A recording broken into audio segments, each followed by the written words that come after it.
Yo, what's good? What's good? What's good? What's good? Appreciate everybody popping up in the building.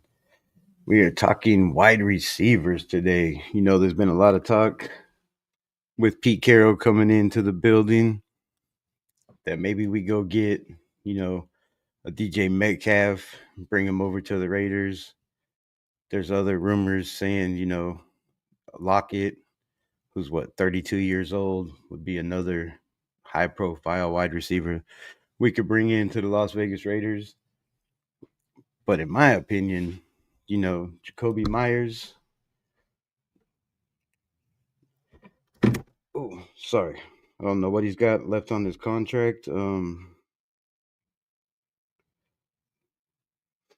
Yeah, so he's good for 2 more years. I don't see we need a veteran wide receiver. There's a lot of kids. What's good? What's good? Raider Ryan in the building. Robert Pena, Billy D. Salute. Rick Ritton, appreciate you.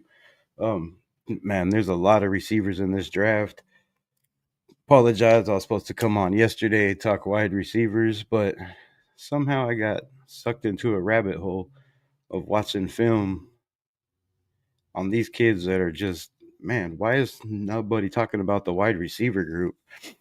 I know we hear a lot about the defensive end class, the defensive tackle. It's a small quarterback class.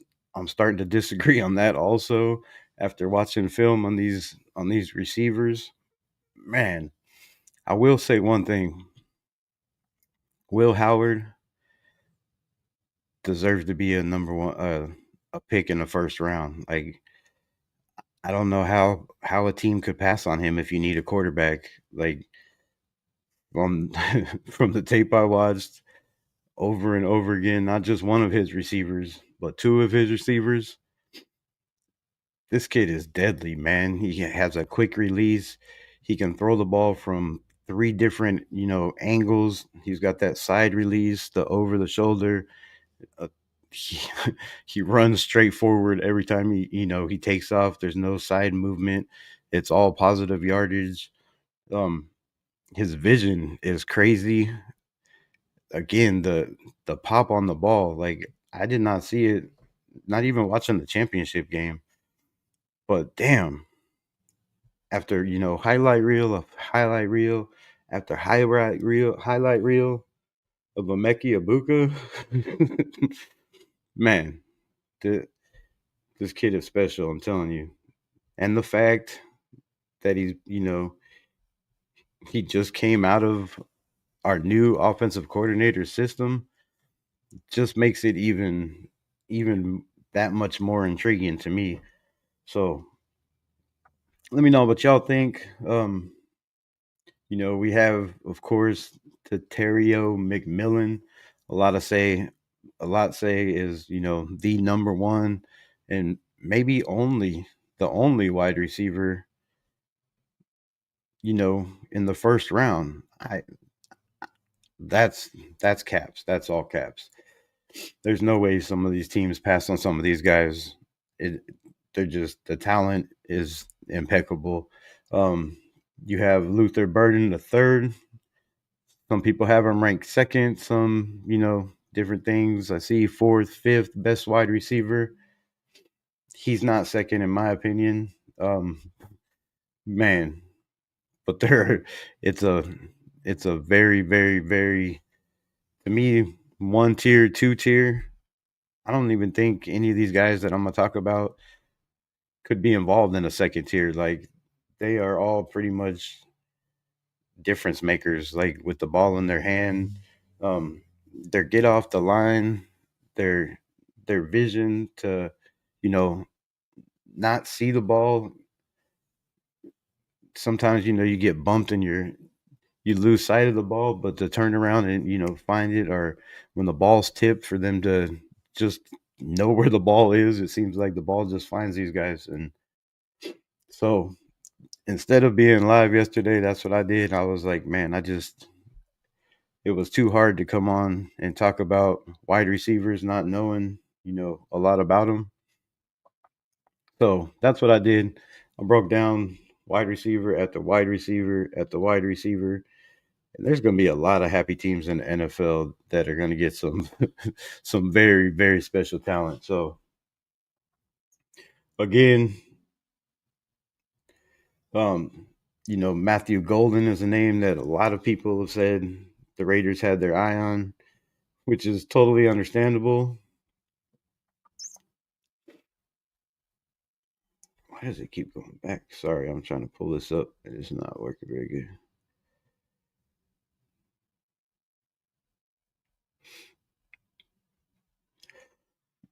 Um, totally understandable. The kid's 6 foot, 195 pounds, great hands, catches everything in front of him, doesn't let the ball get to his body.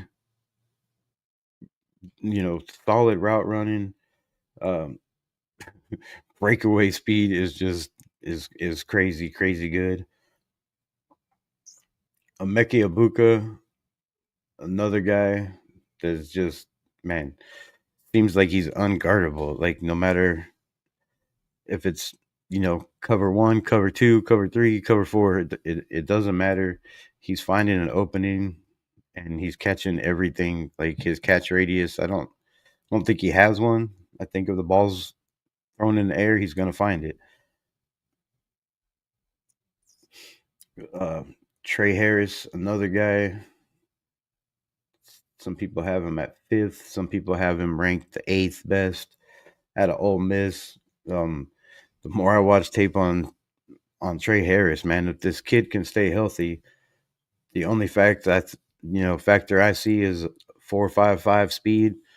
If he runs somewhere in the 4.4s, his stock is definitely going way up. Coming up in the next week or two in the combine. Great hands, great route running, breakaway speed. Again, hard to tackle. Doesn't I mean it's taking 1, 2, 3 guys to bring him down most of the time.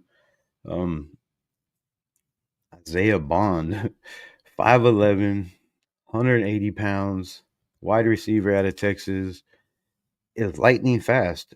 And I wouldn't be surprised if the record somehow gets tied or broken again in this combine. I don't know, but that's his projected speed is 4.28, and I think he could be faster than that. So, I can't wait to see this kid run, man. Slot receiver, definitely. A lot of people don't know much. Maybe some of you do. I don't know. Let me know if you heard of him. But Alec, I don't even know how to say his last name. Um, a minor, whatever. I'm not even gonna pronounce that.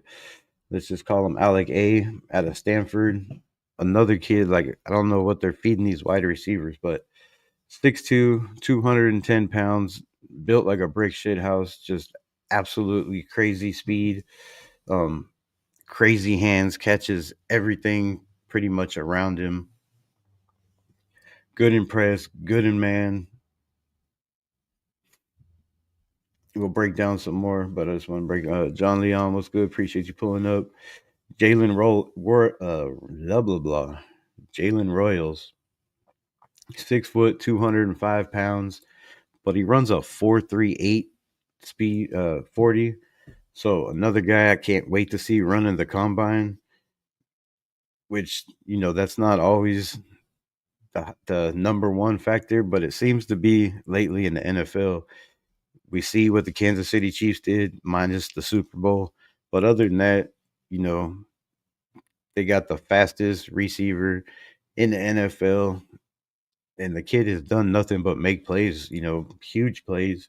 He had 2 catches in the Super Bowl for 154 yards. So if you don't think speed matters, it definitely matters.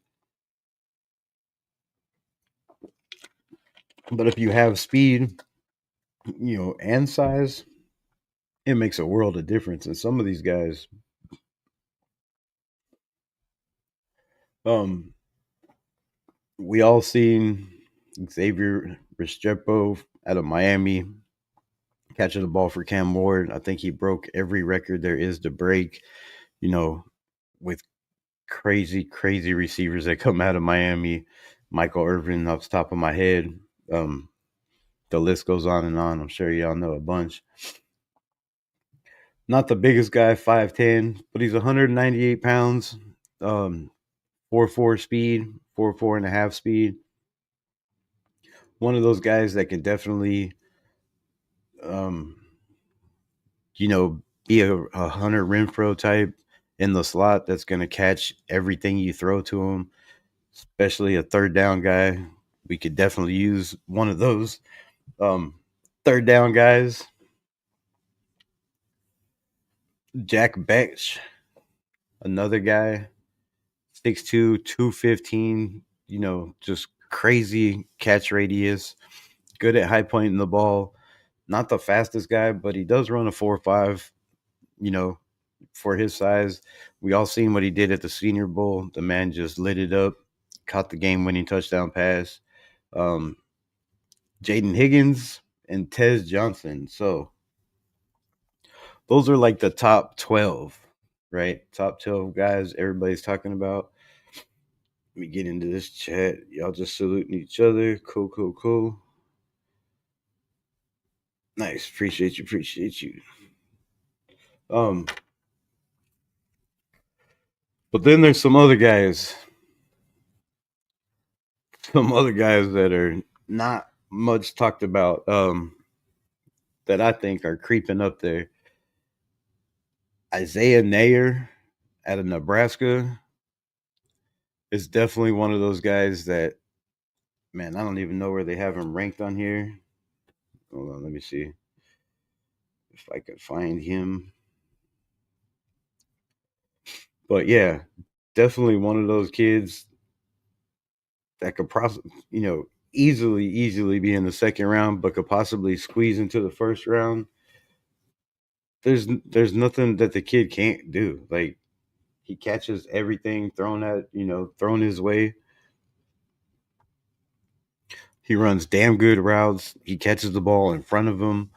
Nothing gets to his body. One-handed catches are crazy. Where is he at on here?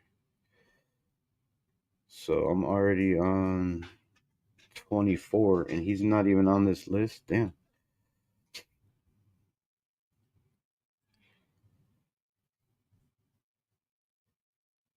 Maybe he's not coming out. I don't know. I could swear he's on this list, but yeah, Isaiah Nayer is just another kid to watch out for in Nebraska. Um, Iola or whatever, what's that kid, the quarterback over there that thinks he's Patrick Mahomes. Yeah, he made that kid. I mean, he made that kid look amazing with some of the catches I seen on tape watching film. James Furpo, my guy, was good. Um, Somebody that's moving up the ranks, my Arkansas boy, Isaac Tesla. If you haven't watched any film on this kid, man, go check him out, dude. It's one of those guys that could definitely, help a lot of teams, especially in third down. He's tall, he's not skinny, he's thick, has pretty good speed, but one of those guys that's going to catch pretty much anything you throw his way. Then he did pretty damn good in the Senior Bowl, I think. So one of those guys I have my eye on.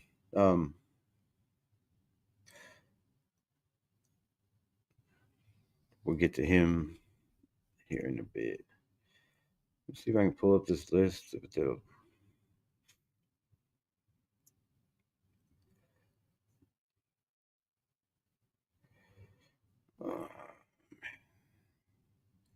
So what's good with everybody? What's everybody got going on this Thursday night?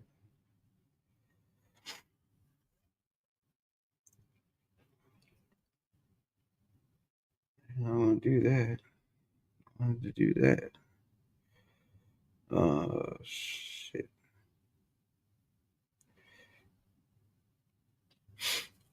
Sorry. Another guy at a pit. I don't know if I mentioned him. Katana Mumpfield.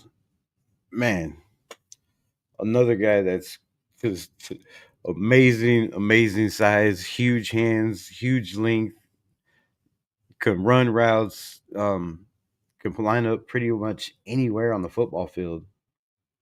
You know, you can put him at the X, you can put him at the slot. Shit, you could probably even line them up at tight end if you needed to. Some of these kids can block pretty damn good for being wide receivers. I was impressed just all around. So, like I said, the a lot of people are sleeping on a lot of these guys, but the talent is just the talent is definitely there at wide receiver. And the more I look at it, you know, I was thinking on a couple of my mock drafts, I wasn't even trying to pick receivers until the third or fourth round, to be honest.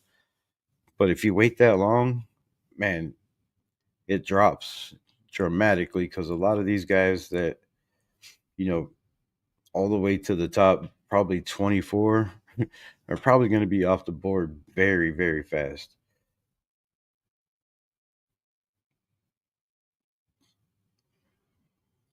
Not the one I wanted.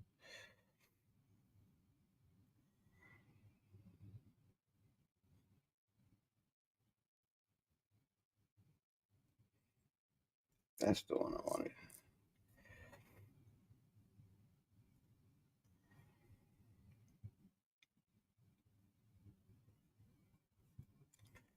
Um,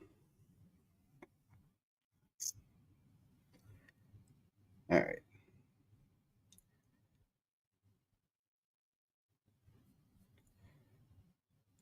Kobe Hudson at a UCF. 6'1", 200 pounds. He's only got 30 and 5/8 inch arms.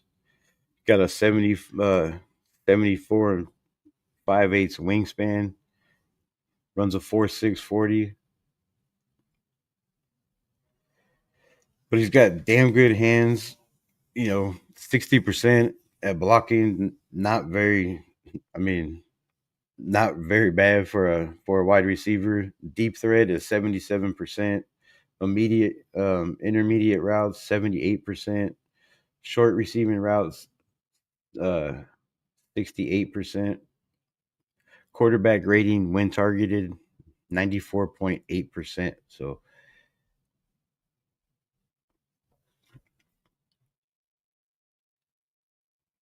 where'd they have him at? I don't know why my computer is being so slow today. And that's the bottom. That's 24th receiver in this draft. So not a lot of speed. Most of the guys, I think all of them pretty much are in the 4.4 4.5 range. But there's a couple Blazers, and those guys are the fastest one that I see in this is Emeka Egbuka, man. Like, how nice would it be for the Raiders to draft a receiver 6'1", 205 pounds that runs a 4.3 40, that runs the crispest, cleanest routes I've seen in a long, long time, and just has guys like coming out of their shoes, not knowing which way he's going, pretty much on every route he runs. And then if you want to get up on press, like there's no way you're behind him every single time. Like so, um, just had Chip Kelly as offensive coordinator in Ohio State. I don't know how you could pass on this guy at, you know, even at 6. Yes, I'm saying at 6 as a wide receiver. I know we need lots of positions,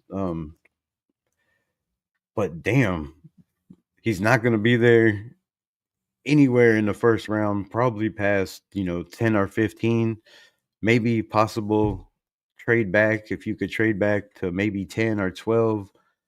A lot of the mock drafts I've did, I traded back to 12, I traded back to 20.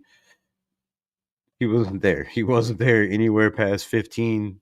Definitely already off the board. So, man, if you need a game changer wide receiver, Emeka Egbuka would be a crazy pick. And I don't know. You might not have a job as a GM if he doesn't turn out. But if he does, like Malik Neighbors, like Brian Thomas Jr., some of these guys that they took a, especially Brian Thomas Jr. I had on my board the best receiver in the draft last year. And where did he go? Like, I don't know, but he fell crazy out. So, Justin Brown was good. Appreciate you pulling up. LVR was good, my guy. Appreciate you. Has been your number one receiver the whole time over McMillan. He's definitely ranked over McMillan on my board. I'm not gonna lie. So, attributes, of course, runs a 4.340. I mean, that right there says it all, and it might even be faster in the combine.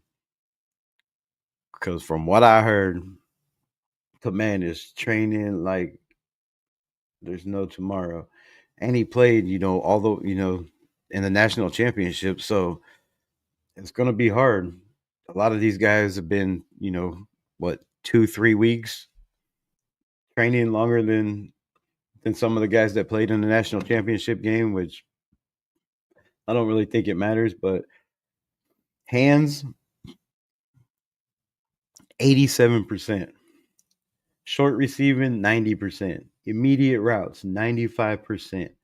Deep ball threat, 92%. Blocking, 62%.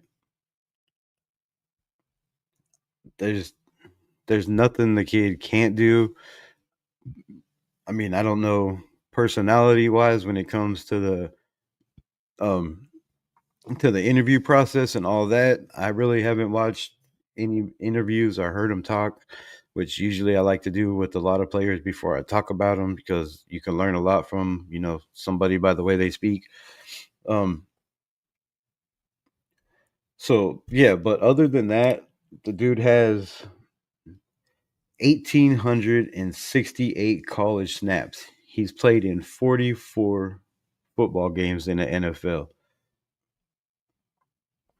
And again, just the fact, you know, they got him compared to Adoree Mitchell, Ricky Pearsall, and Kadarius Toney, which I don't see any of those comparisons. None. This dude is on tape just pops off on everything. His, the quickness off the ball, the crisp route running. Um, it seems like he doesn't even try to put his hands up until the ball is like this far from his face. Sometimes I don't. He has the fastest hands I've seen in a long, long time. Like he's not just hands up waiting for the ball. He just watches the ball and then just plucks it out of the air. Like I don't know, but crisp, clean, crazy catches. Never lets a football get to his body. You never see him, making sure he catches it by pulling it into his chest. He trusts his hands in every single catch, and you know, no wonder because like I said, the dude it's just wild, man. Um, Let me get back to this chat before it gets crazy far. Jay Higgins, Ohio State kid has great feet. Always seems to get open like Renfro. Yeah, I agree with that too. Isaiah Bond from Texas, some Al Davis speed just needs polished. Yeah, that kid definitely has speed, but I don't know. I mean, maybe on his route running, but what I watched on film from him also is, I mean, damn, you could pretty much take him anywhere. Like you can put him anywhere, even for his size. He's still gonna contest, every catch that's thrown his way. So, and with that speed, there's not much contesting because he runs pretty good routes and he's got damn good hips with coming off the line. So you could turn your hips one way and be gone the other way in a quicker than a hiccup. Like the dude is crazy fast. But yeah, I totally agree. Um, let's see what else we got. Raiders, right? Emeka has been your number one. Yeah, I mean, I don't see. He wasn't really on mine. I had, a couple guys ahead of him, and I have no idea why or how. Really, to be honest with you, I'm not gonna lie. I was not on the train. He was not one of the guys I was talking about from the jump. Um, I really like Trey Harris, out of Ole Miss, and a couple of guys. But my number one guy, we will get to very, very shortly. The trenches master. The Mako best trait is running 50-50 balls. I don't see. I mean, of course, every player needs work, but damn, I there's not really much to say bad about the kid. And like I said, when it comes to interview time, you'll find out a lot more. People say interviews, that shit doesn't matter, but the psych evaluations and all that stuff they do, especially I keep preaching when you're in a state like Las Vegas, you know, city that never sleeps, party all the time. You definitely want to know everything you can about these kids, how they tick, how they think. Um, but yeah, the kid seems to have everything you could possibly want in a number one receiver.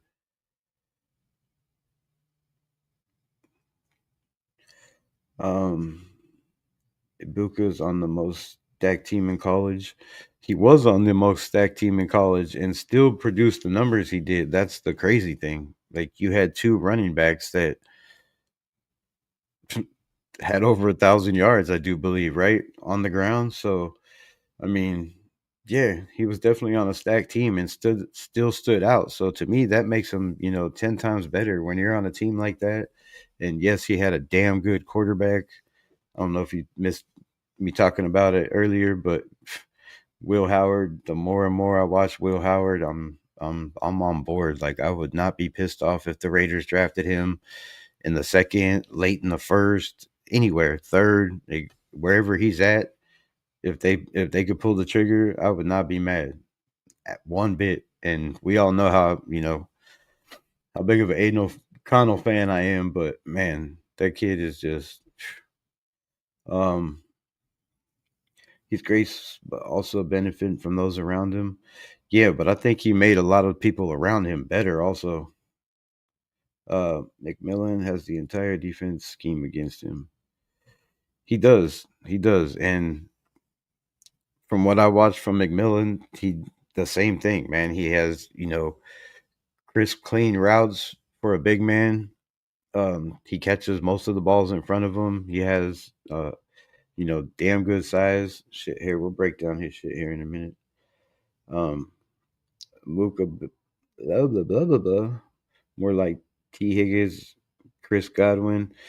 See, that's where I could see, the Raiders going and getting a guy like, this kid, maybe trading back up into the first round, or I don't know how, maybe taking them at 6. Maybe they're going to build around the quarterback and take a quarterback later, or maybe they have a free agent in mind. There's crazy talk of, Sam Darnold. I don't know why we would pay him 30 million if we're trying to win now, because it seems like a lot of money to pay a quarterback when you have one already on the roster that can, throw the ball the same if you give them the same amount of time with the same pocket and a run game and all that shit. Um, who's going to be throwing the guy this ball? Aiden O'Connell could throw the ball just fine if you give him time. But yeah, we definitely need a quarterback. That's why I said, Will Howard, if you can get that guy that's already played with Ibuka, if you can get Ibuka in the first, or, even if he falls somehow crazily, wildly falls to the second round, we have what, the third or fourth pick in the second round, and you could pick him up there. I mean, get Will Howard in the third, two kids that have already played together, already have timing together. it would be, I mean, a jump start to me, a big jump start. If we take a wide receiver, I feel it puts pressure on the team. On the wide receivers, we need to go early. Puts the lineman too low. I mean, yeah, I don't see us needing to take a wide receiver in the first round. I'm just saying that these kids definitely are first round talent. I mean, I wouldn't go wide receiver at 6. Not having a quarterback, not having a running game at all whatsoever, not having an offensive line. I hear you. I agree 100%, but I'm just talking about guys that could possibly you know, go in the first round because a lot of mock drafts don't have too many wide receivers going in the first round. But I just disagree. I think there's a lot of these kids that have first round potential. What do you think about Tez Johnson? He's too small, but always open, in my opinion. Savion Williams, I've seen him compared to DK Metcalf. Pump the brakes, because those are two guys that are definitely on this list, and one of them is very high on the list. So yeah, we'll get to him very shortly. Denver is likely to go after Tez and reunite him with Bo. I think that makes, you know, all the sense in the world to compare. If you compare, if you compare up a wide receiver with a quarterback that played together in college, especially if it was more than 1 year. I mean, damn, to me, like I said, that's a jump start. You're already ahead.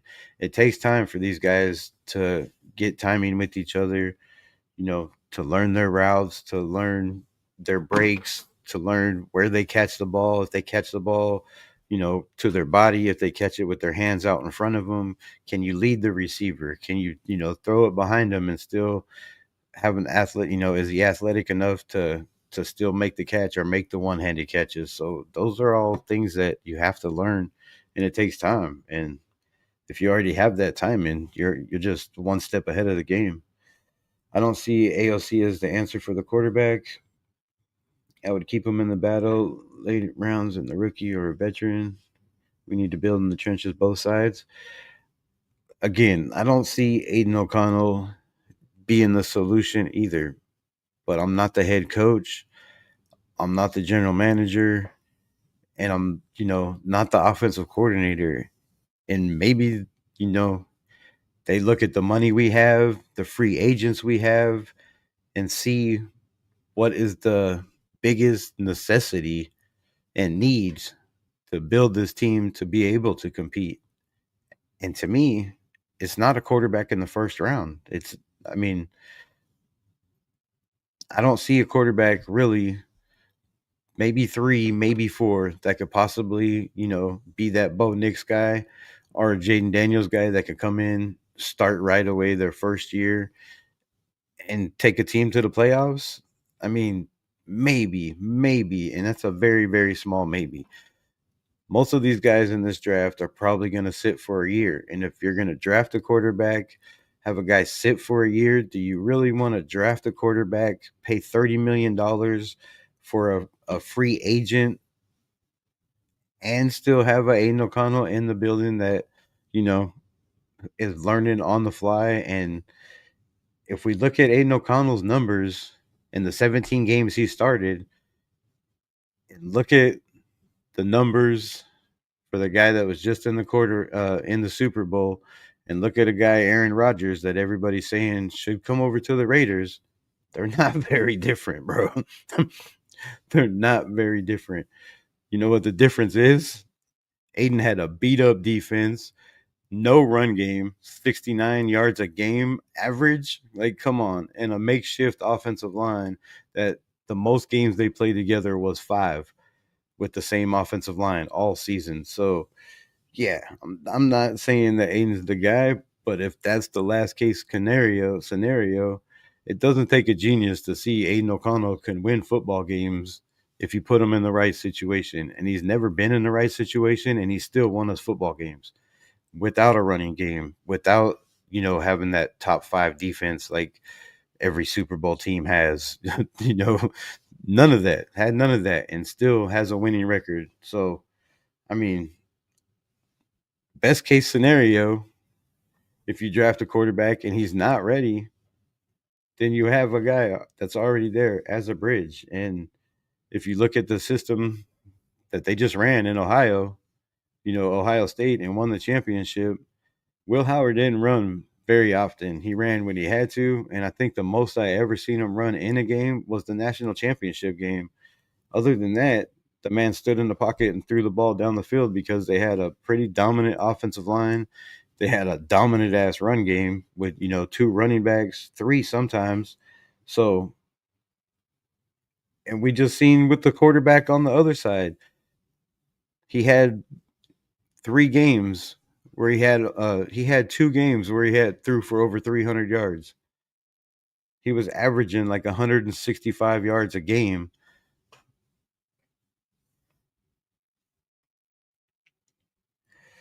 Facts. And we are comparing Aiden's first 17 games to Brady's first 17 games, almost identical. Not saying Aiden O'Connell is Brady by any means, but he deserves a chance to start full season. I think we all that know Aiden O'Connell and seen what Aiden O'Connell can do, that are not biased to saying he'll never be a starter or he'll just be a backup his whole entire career, know that he should get that chance. But we all know that he's not. Like, it's just not going to happen if they're in win now, unless, we're all wrong. Maybe Pete Carroll, maybe Chip Kelly says, damn, if you watch the tape, and if you go back and watch the tape, the kid is not bad. He is not a bad football player. For the 17 games he's had, you could say a lot of the interceptions were not very, very smart decisions, but you can also say out of those interceptions, 4 of those balls were tipped interceptions. So you could kind of take half of those off. Man, Aiden O'Connell could throw the football. Aiden O'Connell can lead a team. And if you listen to this, shouldn't even be about Aiden O'Connell. I was talking about wide receivers, but I can't help it when you say that Aiden O'Connell just can't get it done or can't be the guy. Aiden O'Connell, if you listen to what Tom Brady said, he said he wants a guy that's been there, that stayed in the system, that was, the last guy on the totem pole, that fought his way up, that became number one, that could lead his team to victory, not only with his arm, with his legs, but with his mind, with his football intelligence. Bro, Aiden O'Connell has all that. He has all that. He can throw a deep ball. He throws a nice deep ball. He has a pretty solid arm. No, can he throw 80 yards down the field? No, but not too many quarterbacks in the NFL can. Can he run? Absolutely not. He's like, I don't know who said it, but like the announcer said, when he runs, he's like Bambi on ice. Yes, he scares the shit out of me. But football intelligence and being able to throw a ball and to lead a team, we've seen that kid do it over and over and over again. Not being groomed, not being being the number one guy, not having pretty much any training. Like, you have to develop, no development. He's never been developed to be that guy. And if he's ever had the chance to be developed to be the number one quarterback, bro, I think the sky's the limit for that kid. Absolutely. And the price, the price range that you could save when we went out and wasted $25 million on a Gardner Minshew, who pretty much, sabotaged the season with his turnovers, when you could have just had Aiden O'Connell and you could have used that 25 million to pay a fucking flipping running back, excuse my language, to pay a running back and give us a running game. What running back we could have got for 2 years for $25 million? I mean, damn. Or even 1 year, just 1 year to bring in a guy to give us some kind of running game. You took Devontae Adams away from him, one of the top still 10 receivers in the NFL, whether you like the guy or not. You took Aiden O'Connell, took Devontae Adams from him. You leave him with a pretty much injured Jacoby Myers, who missed what 2-3 games with his ankle. You know, a beat up wide receiver staff, and the kid doesn't do anything but come in and throw enough passes to Brock Bowers where he breaks the rookie record, crushes, the record by every means and aspect, breaks Dicka's old record, and the kid just still gets no credit and, just talked about like he's still garbage. That shit just irritates the hell out of me. Aiden O'Connell is a damn good quarterback. But anyways, back to the show. After my little rant. Because even if you don't look at tape, just compare his numbers, man. Just the numbers in the 17 games he started, which all the games this year, none of these games were built around him. There was no system built around Aiden O'Connell to come in and succeed. There was no, this is what we're going to do. You know what the system was for Aiden O'Connell to succeed? Throw the ball 40 flipping times a game. But this team doesn't believe in him.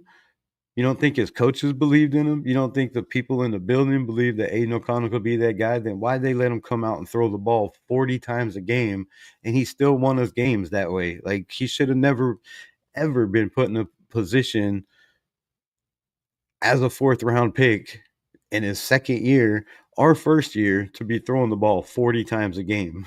Like, who does that? Who does that shit? Just absolutely wild. Best strategy is to start Aiden, release Gardner Minshew by June, $9 million. Joe Flacco and Andy Dalton, $5 million a year backup. Mentorship, draft Sanders, and have him sit for a year. If we're drafting Sanders, I'm out, bro. I'm out on the bring in and have him sit for a year. Like, if you're drafting that kid, that means if he fell to us at 6, that's fine. That's fine. But to have Aiden O'Connell start for a season and then have him develop, what if Aiden O'Connell has the best season ever as a quarterback under Chip Kelly? Then what do you do with Shador? Then what, you just sit and tell him you're developing for another year? You're not good enough to beat out Aiden O'Connell. And I'm not saying that ever could happen or couldn't happen, but just the scenario is I'm steering the O'Connell ship, Rebel. I'm the captain of that ship, bro. Shit. But so I mean, I agree with that, having him develop, but I think really if you look at the days of having Aiden O'Connell develop at 26, going on 27, I believe now, his third year in the NFL, I think the development days are behind him. I think it's time to build around him if you're going to go that route. Like, don't worry about develop. I mean, yeah, you could still develop him. You could still, train him, get him a good trainer. Bring in Tom Brady's trainer, make him a little bit more athletic. Let him lose that baby fat that's should have been gone because he's 26 years old. I don't know why he's still got baby fat. Stop eating cookies. I don't know, but you know, get that body a little bit more in shape and build around them. But I think as far as developing, I think we should have probably did that in year 1 and year 2, and we failed as an organization, as a franchise, and as a staff to do that for Aiden O'Connell. In my opinion, in all aspects, we failed him completely.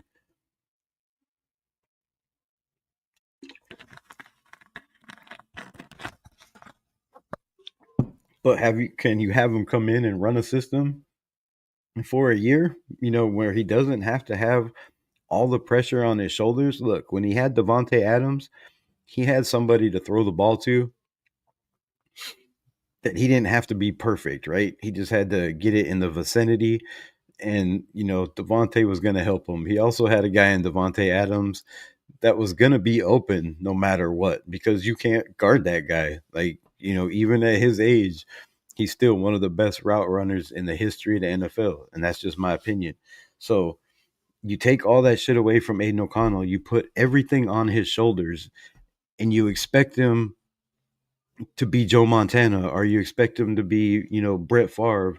Are you expect the kid to come out and be Peyton Manning, which if you look at his numbers, he was better than all those guys in his rookie year, where he wasn't coming in developed to be the number one. He was coming in developed as the number three, sitting behind Jimmy G and Brian Hoyer. There was no plan to, it was a slow development. So they wasn't, trying to throw that dude, he's going to be the future. There was never any plans of that. And then he got thrown into the fire and had to play why Jimmy G sat behind him and Brian Hoyer, because he's clearly better than both of those guys. And I don't know, the kid just gets no respect. Um, let guys compete. I mean, 100%. I'm 1,000% with letting guys compete. But we seen how that went last year. If you watched any of the practices, if you went to the practice in Vegas, if you've seen the practices that Vegas Sports and these guys were putting on YouTube constantly, if you watched or paid attention to any of those practices, and you can tell me that Gardner Minshew looked better one time in any of those practices, any in one, than Aiden O'Connell, then man, I'll quit this job. I'll quit YouTube, because there is no way in hell that you can watch any of that shit and tell me Gardner Minshew's passes looked better than Aiden O'Connell's. Like, the dude was throwing the ball at the wheels. He was throwing it over the net, not even hitting nets. And that was just at the beginning. The preseason games was awful, awful. And they continued to go with that guy. So I'm 100% with competition if it's going to be a fair competition. There was never any fair competition last year. It was, we're going to act like there's a competition in the building, and Gardner Minshew was a starter from day one. It was already as soon as they signed him. So, yeah, if you're going to have a competition, have a fair competition. But you're telling me if you draft a quarterback at number one and you feel that's the guy of the future, it's going to be a fair competition in camp? Hell no. They're already looking at that dude, everything he does. So when you're out there, they're worried about what he's doing, not what you're doing. Like, um, Rebel, quick question. If Christian McCaffrey was available at the sixth pick, would you skip him and pick one of these quarterbacks?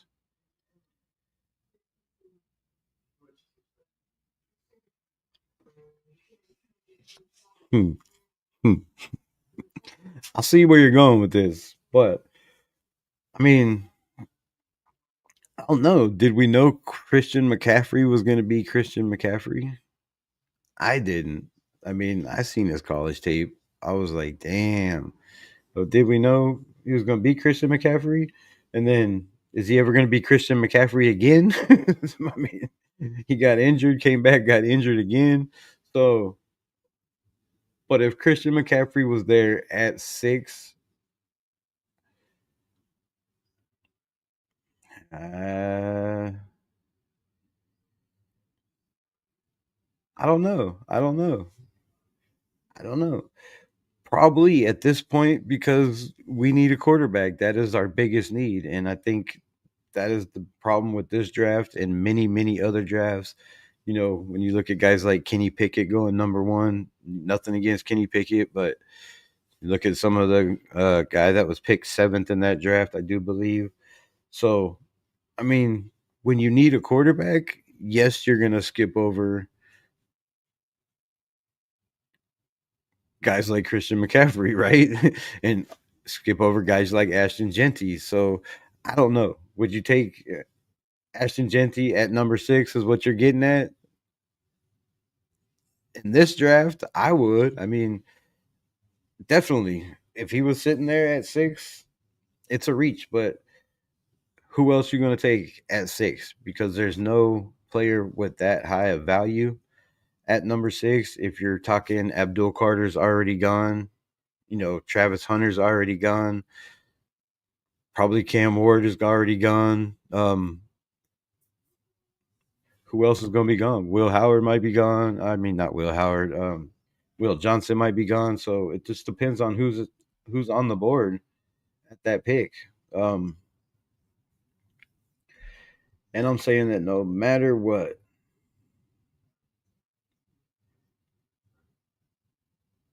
who you draft, Dart or Sanders, you need to develop the first year. If Aiden balls out, you can keep him as a starter. If he does, okay, then trade value goes up.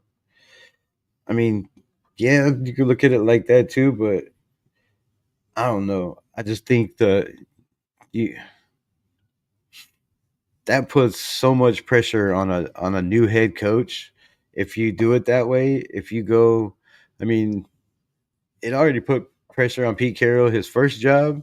It didn't seem to bother him. So I mean, I don't know, but put that much pressure on a first year coach to go in and draft a guy at number 6 or even trade up to get him or however you get him and then go and have him get beat out by your 4th round pick 3 years ago in an Aiden O'Connell, that would look bad for one. And it's the nation, man. It's Raider Nation. They'd be calling for people's heads if you draft a Shador or a Jackson Dart and you start Aiden O'Connell over him. Like, they would be rioting in the streets like they're doing in Philly. Like, that would, I don't know. Could it work? Yes.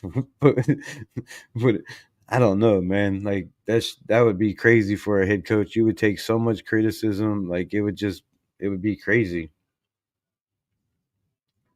What else we got? Are you keep him as value backup behind Sanders on a cheap contract? Like, I think really the best possible scenario, and I know y'all gonna hate me. A lot of y'all gonna be like, man, this dude shouldn't do YouTube. But if I was a head coach, best scenario, if you can get Dart in the later rounds, if he's there in the late rounds and you can move back up and get him, if that's your guy, go get him. If that's your guy and you think he's better than Shador or a Cam Ward, then get him at 6. I have no problem with that either. If they believe that's the guy, I'm totally down with that. The Raiders have made way, way, way stupider. I won't mention names, but way stupider picks.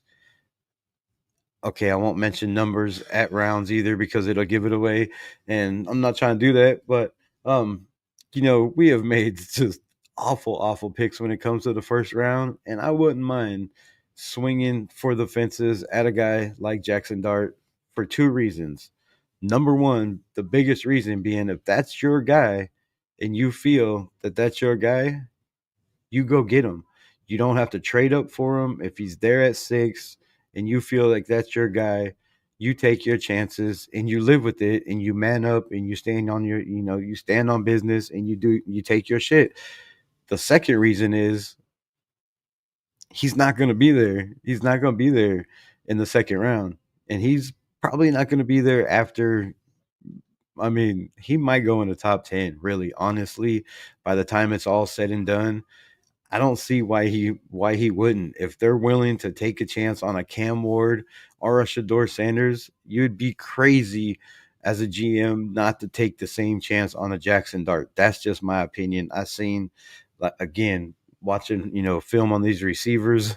I don't know how much film I already watched on Jackson Dart, but watching film on Trey Harris and the damn, I feel bad I don't remember the other dude's name because Jackson Dart's passes, bro, like it's just crazy. So he's a first round talent. He's definitely a first round talent. So that, yeah, number one reason, if that's your guy, go get him. He's worth it. Number two is if you feel like that's your guy and you're gonna wait till the second round, he's not gonna be there. He's not gonna be there. Absolutely, he will be gone in the first round. Some round, there's already teams saying that if he's there, they're gonna take him. And I'm sure by the time it's all said and done, there's gonna be teams that'll be like, "Fuck it, let's move up." Excuse my language, but let's just move up and go get him. That's our guy because the kid is, is special, dude. He's special. He's not the fastest. Um, he doesn't have the greatest 40 time, but he's one of those crafty, elusive guys like a Patrick Mahomes that can, he can throw from different arm angles. He's he has the most confidence I've ever seen, besides Will Howard lately and Jaden Daniels as a quarterback. Like the man has no fear. He will throw the ball. That might be a good thing and a bad thing, and it could be both. But he has no fear on you know making every throw. He can make every throw. He knows he can make every throw, and if he feels like he can get the ball in there, he's going to take that chance. And that's what I love the shit out of that kid about is he, he's willing to take those chances, and that's how you become great, in my opinion. Um, Jimmy and Gardner were shooting to the starting job. I mean, yeah, 100%. Minshew misses. Yeah, we've seen that. Give the guy the game key and quit holding them back. Doubters are scared to prove them wrong. I mean, yeah, That's what I'm saying. I'm 100% down with giving Aiden O'Connell the key and saying, "All right, we drafted you in the fourth round. This is your year. See what you can do. We're gonna put you in the system. We're gonna build around you, and we're drafting this kid. He's gonna be right behind you. And if you slip up, put all the pressure on him because that's how the great ones are made, right? You got to put pressure on the kid, and I think he thrives on that in that scenario in that situation. So I'm 100% like wouldn't shit, I would love it actually. I'm not gonna lie. I would love it to see Aiden O'Connell be like, all right, this is your job, this is your year. We're building the line around you. You're gonna have a running game. You don't have everything on your shoulders. You don't have to make every play. We just want you to make, smart decisions. And I think I think it'd be like we should have been last year. Winning probably 13 games. I ain't gonna lie. Like I thought last year with Aiden O'Connell and a healthy defense and a running game, we were Philly. We were Philly. I don't know. That's just my opinion. Minshew is a career backup. Yeah, we all know that it was set up from the jump. That's why those guys aren't there. And thank God they moved on from them. Thank God they moved on from our game manager and our passing game managers and all that shit in the building. God, I can't wait for this new season is coming up so fast, right? We are almost to the to camp. It's wild. I swear Jimmy and Gardner uh were just remarkable tourist hotels and casinos. I do believe that. Do you think Christian McCaffrey is better than Genty in college? I don't think anybody was better than Genty in college. But here's my thing with Ashton Genty is how far off. I mean, what's the level? What's the difference level? Because when I look at Quinshawn Judkins, when I look at Amari and Hampton, um, when I look at we're on receivers. Why are we talking about running backs? But when I look at these running backs, the drop off is not that different. The only big difference that stands out on tape to me for Ashton Genty over everybody else. And look, I'm a huge Ashton Genty fan. I think he's a generational talent. Like there's not many people built like that run like that, you know, that can do what that man does. And like I said, the main thing I see that you know, stands out on tape to me about Ashton Genty is his yards after contact. It, the dude's a bowling ball. He just gets hit and gets hit, and he can get hit spun around. He could be hopping on one foot and get hit and still not go down. And most of my people in this audience are older. So y'all remember Weeble Wobbles, back in the day as a little kid, Weebles wobble, but they don't fall down. that's Ashton Genty to me, bro. That the man is a weeble wobble. He just takes hit after hit after hit, and he's just a weeble wobble bowling ball, bro. And for y'all don't know what a weeble wobble was, it was just a toy that had a round bottom with like a sand or some shit in it. So no matter which way you hit it, it just popped back up. Pause if necessary. No matter which way you hit it, it popped back up.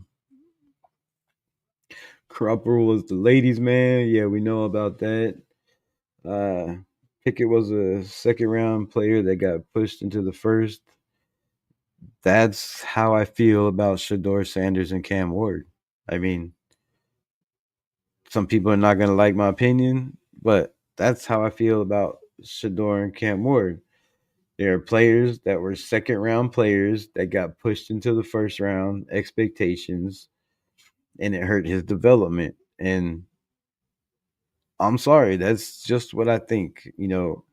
Yes, you could say Shador Sanders turned around Jackson State or, whatever. You could say he turned around Colorado. But you can also say that there was 50 whatever players, however many players are on a college roster that also helped do that. It wasn't just one kid. And, yes, he's had damn good years, but would he really be in the conversation for number one quarterback if his dad wasn't Deion Sanders? If Deion Sanders didn't have him in the media every single week saying, my kid is number one, he's going to go number one. After every college game they played, oh, just wait. He'll be the number one pick in the draft. He'll be the number one overall pick in the draft. It's hype, bro. And they called Deion Sanders prime time not only because of his play on the field, but because the way he is, behind the camera with a camera in front of his face. So I think a lot of it is hype on those dudes. And I said it in September. I said it in September. No, I said it last year at the end of the college football season when everybody was saying Shador, Shador, tank for Shador, before they started the tank shit this year. And I was like, bro, I just don't see it then. And I still don't see it now. And when it got to the conversation that there was only two quarterbacks in this draft, I said, mark my words. And if you don't believe me, go back and watch the film. I said, mark my words. There's not two quarterbacks in this draft. There is four, possibly six that could very easily sneak into the first round, beginning of the second round. A lot of people think are going to fall to third, fourth, fifth round. I don't see that happening this year. And they get better and better and they're creeping up. Riley Leonard, who everybody told me was not a passing quarterback, would not be a first or second or third round quarterback. He was at the top, a fourth round pick this year. You know where he is on everybody's boards? Here, I'm gonna just talk about it. I'm gonna be about it. Um, See where he's at right now. I believe he's fourth on everybody's quarterback list.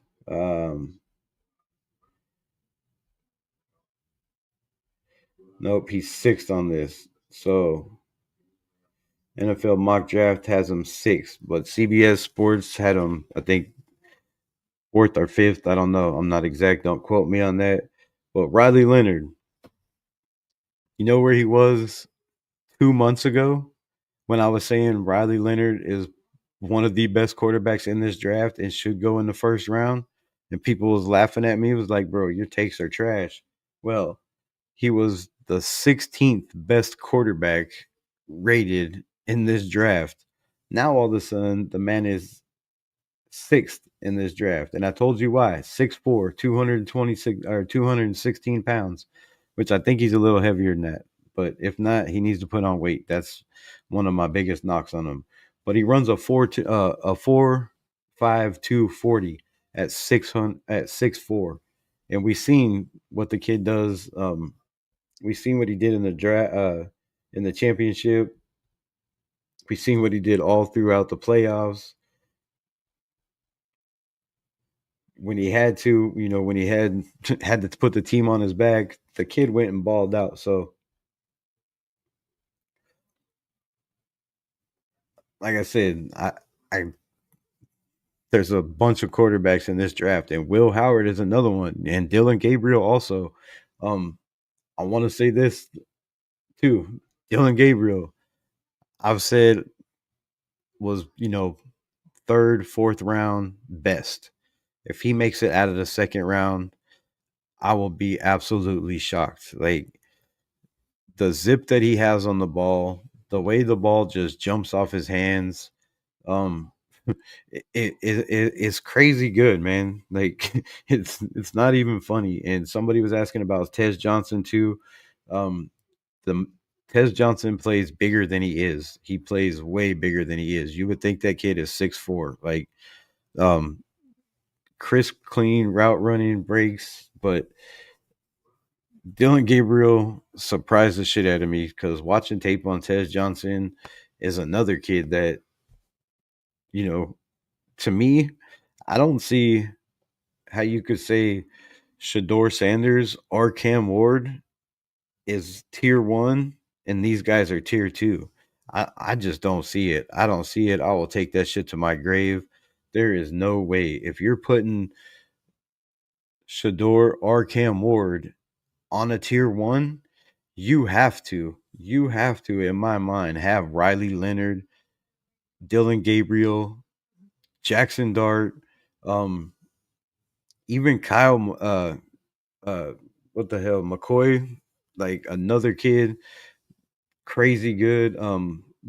That dude, Shuck or whatever, another guy that just crazy zip on the ball.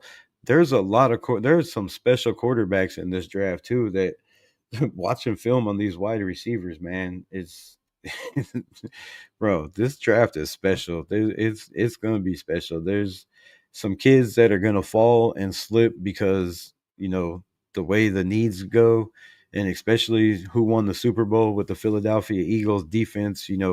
Just ass clapping the Kansas City Chiefs. So with that being the case, with the defense being so shut down, I think defense is going to dominate a lot of this draft.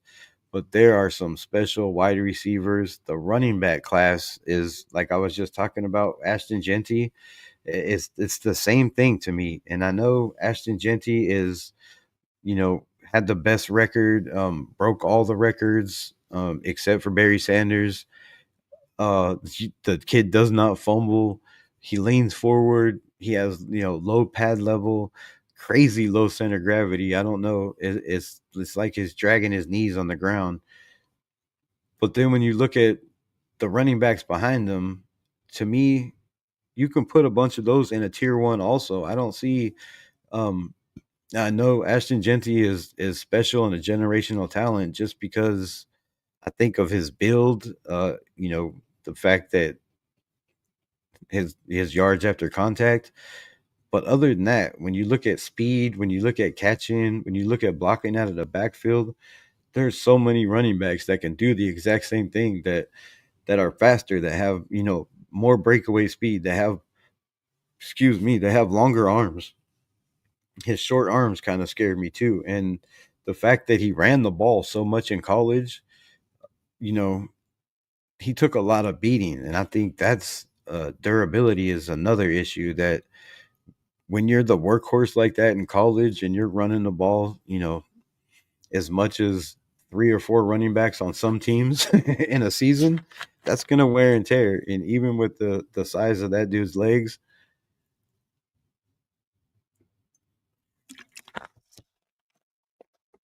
it's gonna beat on you. And teams just hit harder. In the NFL, guys are so much faster. By saying we need a quarterback just for them proves that I'm starting Aiden O'Connell's shit, been waving the fuck. Come on, man. We still need a quarterback because Aiden O'Connell is 26. That's the thing. I mean, listen, answer me this, Luda. Answer me this, Luda. At 26, going on 27 years old, and as fragile as Aiden O'Connell, this is my main thing. as fragile as Aiden O'Connell is, and you cannot say the dude is not built like glass. I'm sorry, but the way he falls when he runs the ball on both knees hurt every time. He doesn't know how to slide. He just there's not an athletic bone in his body, and you can't play quarterback for 5 years in the NFL. Now you can get away with it for a year or two, and if you can continue to stretch and get your body better and put on muscle and continue to not lose any accuracy or velocity on your football or shit like that, then yeah. But that's the only thing about Aiden O'Connell that scares the shit out of you. Scares the shit out of me. What do I think about Abdul? About Carter Bradley? I think he's definitely worth keeping around. I wouldn't. I mean, I wouldn't let him go. I would keep him on the practice squad. I don't know how long he's going to want to be on a practice squad, but as a UDFA, he's definitely worth developing. And I think Pete Carroll, I definitely feel with Pete Carroll and Chip Kelly that you could look at a Carter Bradley and if you think he has the tools upstairs, that's the thing I don't know about Carter Bradley. I think he has the arm. I believe he showed that he could read defenses pretty good in the preseason against what was it, the 49er game. Now I know they didn't have their starters out there, and that's a big thing. But the kid does, have potential. His dad's a defensive, coordinator in the NFL. That helps. You should be able, you should know a lot about defenses. It should help him read defenses. I think he's definitely, a guy you need to keep in the building and keep developing. I mean, he has a damn good frame. He's not, he's not the slowest guy. I like his athleticism. I thought that if it was me and I was the head coach last year, I would have cut Gardner Minshew and took my losses no matter how much I paid him.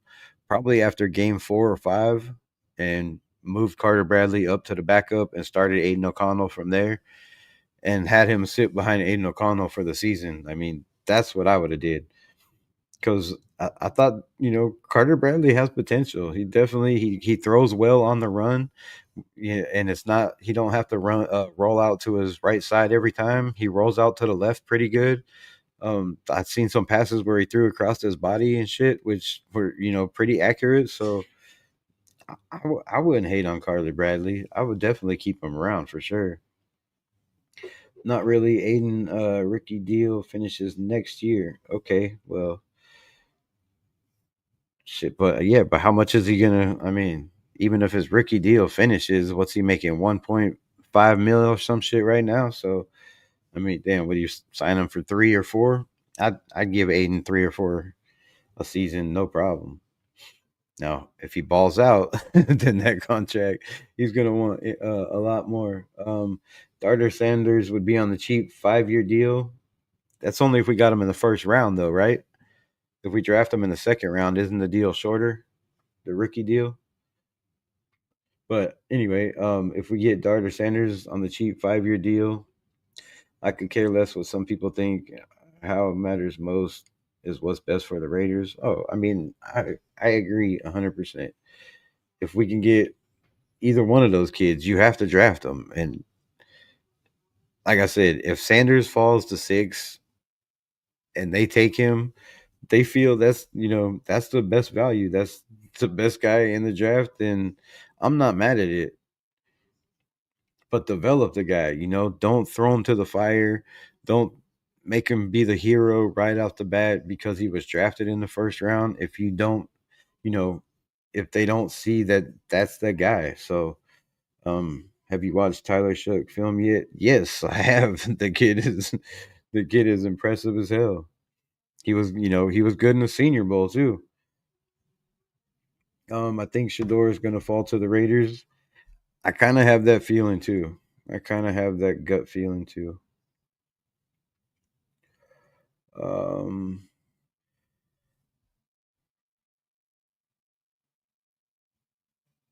V Bezila, what's good? What's good?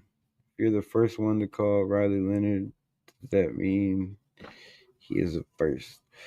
What? I don't know if I was the. I mean, I might be the first one that was on board with Riley Leonard as a starting quarterback, but no, I don't. That doesn't. That don't mean shit. Me saying it means absolutely nothing. Um,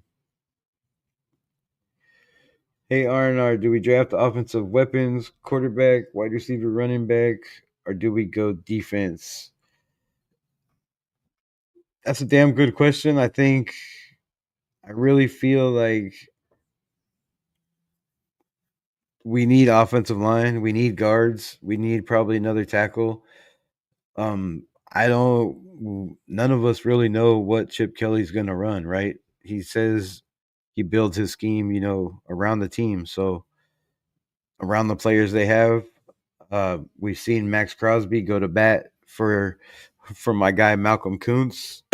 Shout out Max Crosby. That was a stand up move. Um, had nothing but the best to say about Malcolm Kuntz. And I believe that was him letting the organization know that, look, Malcolm Kuntz is my guy. We need Malcolm Kuntz back. So if Malcolm Kuntz comes back, um, with Christian Wilkins, we keep Caleb on chasing. Uh, Definitely keep my guy Jonah Lalu. I think is on a 3-year deal now. I'm not positive, but I do believe that is the case. Um, then I don't know how much what we really need on defense. I think a Mason Graham would be a great pickup for anybody, but do we waste a number one pick on that? Do we move back in this draft and try to get more capital and get more guys? But defense, I really think you know being 15th in points last year with 5 of our starters out, and I think what 4 of them out for the season, which was was a huge testament to our depth that a lot of people say we don't have. So when those guys come back, the people that stepped up in those places, if we can bring them back, I think are going to help this team and contribute. So I don't think we need to go too much defense, but I do believe definitely probably another linebacker. Unless this regime that we're bringing in believes in Luke Masterson and Amari Gainer, and lets Divine Diablo go. But I think we definitely need a fast coverage linebacker, another corner, and with all these defensive tackles in this draft, I would take one definitely. In the 6th round, I believe we have 3 6th round picks. Somebody says 3 6th round picks. I don't know if that's right, but if we do have that many picks in the 6th round, I would definitely take a defensive tackle in there. But I think we need to, if we're in win now mode and we're trying to compete now, it's definitely running back, running back, another running back, and if we could get another running back in there, shit, throw him on there too because our running game was the most awful dismal running game I've ever seen in the history of this franchise in my 49 years, and you can't compete like that. You can't even play football or be in question of competing. So offense, I think, is going to be key. And we're talking about wide receivers, and there's a lot of these guys that we might have to take early, move back up into the first or into the second if you want one of these top guys. So, um, do you think we need to take a quarterback in the first round with so many teams needing a quarterback? I never, I just don't see it. I don't feel we need a quarterback in the first round unless we believe Jackson Dart or Will Howard is, our Dylan Gabriel, our Shador is your guy, then you take him in the first round. If you believe that's your guy, then yes, I think we do have to go that route. However, if you look at Pete Carroll and you look at what he's done in the past in the draft, he's only drafted 4 times in the first round. 2 of them were offensive linemen. One was a safety, and the other was Bruce Irving. So, like, I mean, you could take that however you want to take it, but more than likely, we're going to trade back. I don't see him taking a quarterback in the first round. I mean, he took Russell, what, in the third round, I do believe. I don't know where they got, I think the third round for Geno Smith also, I do believe. So, yeah, Pete Carroll likes to, get quarterbacks in the later rounds, and I don't know who's going to be there in the third round at this point. I think Will Howard, Jackson Dart, Dylan Gabriel, all those guys might, could very, very well be off the board by then. So it just, like I said, it just depends. It depends on what they feel when they break down this roster. If they believe, we're going to swing for the fences, and if it doesn't work, we can go with Aiden O'Connell. And if they don't feel like they can do that, then they're, going to go free agency and have a backup scenario and have a, draft a quarterback, bring in a quarterback in free agency, and let them all three battle it out. That's my take. That's what I feel is going to happen. Um, Notice Gabriel has it, huh? I was telling you. Yeah, I think his size really doesn't matter. And Melissa, what's good? Appreciate you. Um, Tyler A, appreciate you pulling up. V Beasley, Ernest, my guy, what's good? What's good? But shit, where was I at?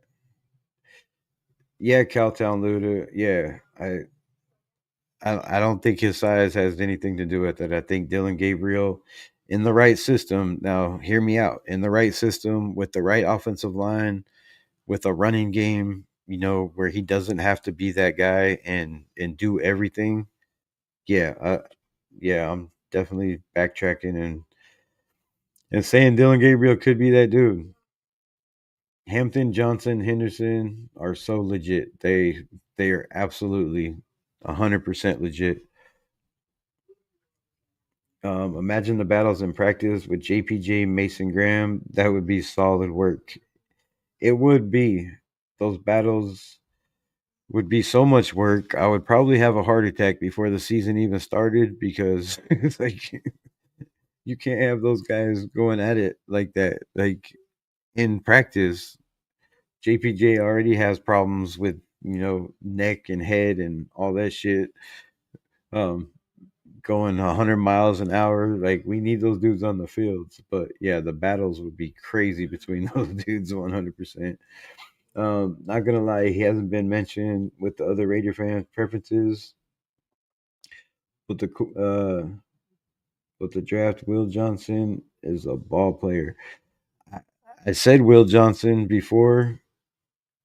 If he's there at 6, I would definitely take him. However, I have to keep changing my mind on the same way I did on running backs and wide receivers.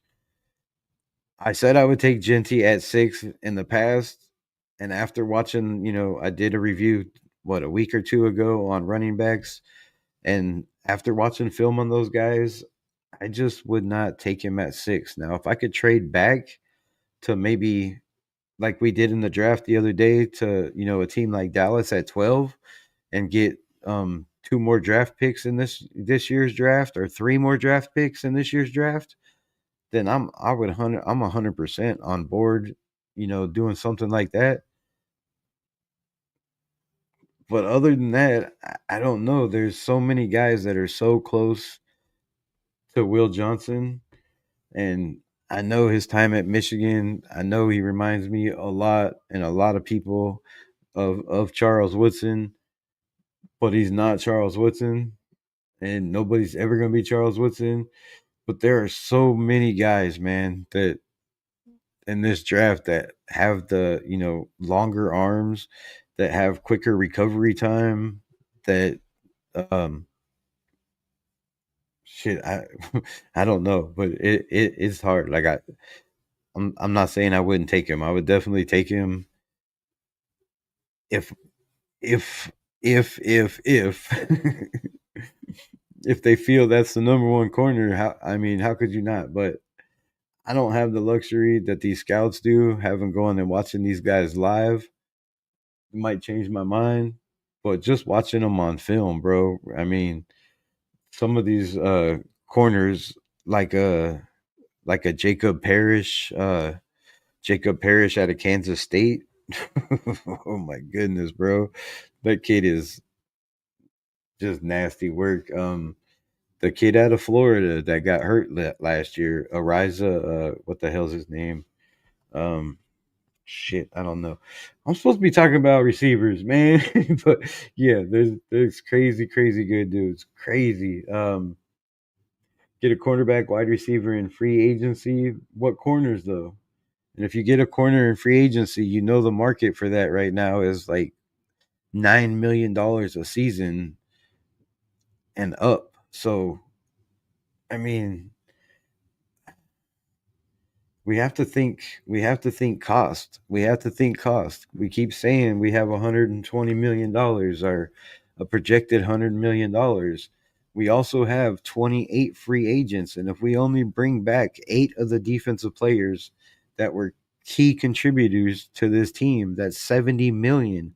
That leaves us with somewhere between 30 and 40 million dollars to bring back another 18 free agents or move on and replace and deal with Max Crosby and try to bring in a top quarterback in free agency and bring in T. Higgins and DJ Metcalf. And how much money do y'all think we have?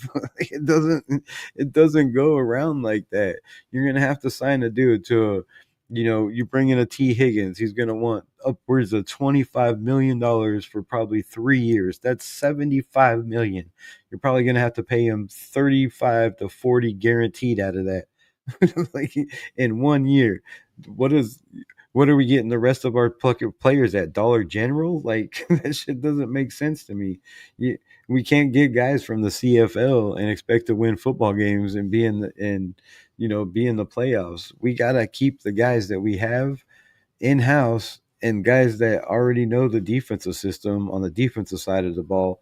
Offense, I mean, I don't think we're that far away, but if we lose a lot of key guys and a lot of our backups that we don't pay, and a lot of them are gonna want more money, like shit, it's gonna be a lot more money. 9 million is nothing, and you have 92 million. It's a lot. 92 million when you have 92 and you have 27 free agents. If you paid every free agent $27 million, what is that? I mean, $9 million. If you paid every one of them half of that, if you paid every free agent we have, say $5 million times 27, we don't have enough. So if I'll do one better, if we pay out of those 27, just on average, you would have to pay them less than $3 million to keep all of them. That's not going to work. It's that you don't have that money or that luxury. Only 5 free agents were worth coming back. The rest are 1 million per year players. They are not all of them are one. Some of these guys are going to be getting one in three, $4 or $5 million. If you bring back Trayvon Moehrig, there's already talks of that dude getting like $40 million for 3 years or some shit crazy. If you bring back Adam Butler, he's not going to want, be on a team friendly deal. He did that last year. He's going to want a bag, or we're going to have to move on from him. Um, Same thing, I think, with Malcolm Kuntz. It's not going to be crazy, but you're looking somewhere at probably 12 to $18 million for one season for Malcolm if you put him on a 1 year prove it deal. Like that money adds up really, really, really fast. And then on top of that, we have to bring in running backs. We need 2 more guards. We need another quarterback, at least minimum. You need another one, number one corner shutdown. We need another linebacker, possibly two. To list, you can't pay all these guys $1 million, and if you do, then you're not getting the best of the best. You're getting leftovers, and that you can't. I mean, franchises have won like that, but not many win the Super Bowl when you have 3 guys making most of your salary cap, and the rest of the guys playing on league minimum deals. Like it's the energy is not going to be in the building. It doesn't work like that. 9 million is nothing. Most of them are free agents. Robert Spillane, Morrig, Malcolm Kuntz, Caleb Chasen. The cost is about 30 million for all per year. That's not. It's not even close to that. It's not even close to that. I guarantee you, if you say just Trayvon Morrig, Robert Spillane, and Malcolm Kuntz is probably your $30 million for a season. That's three players. That's 30 million out of the 92 we have. That leaves us 62 million, and that's only three players.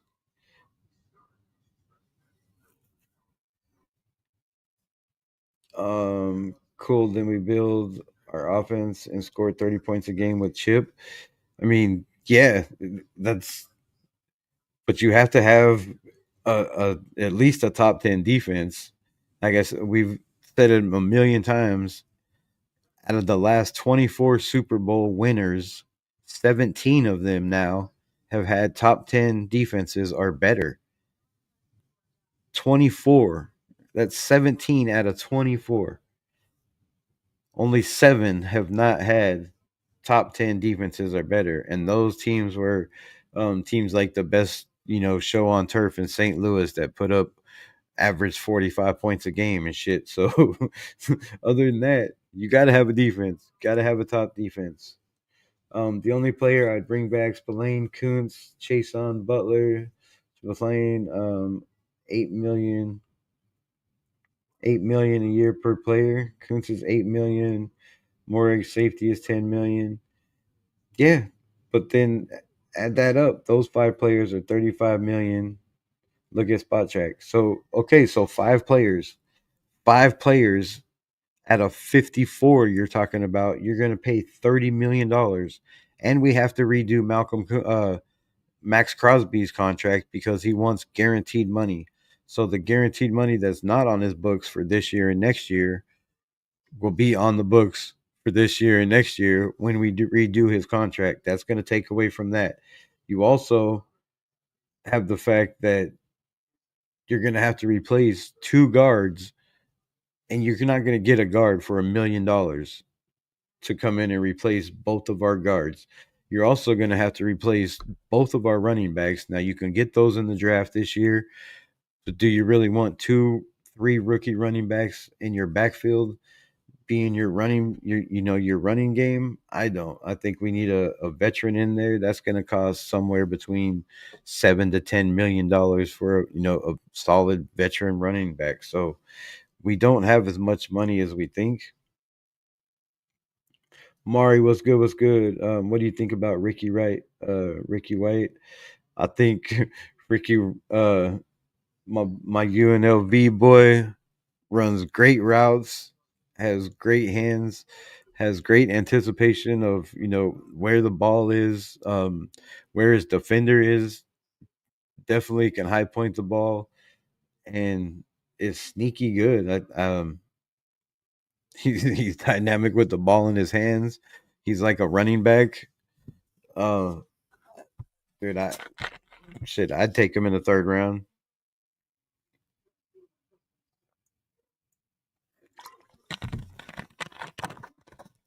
I like Ricky White a lot.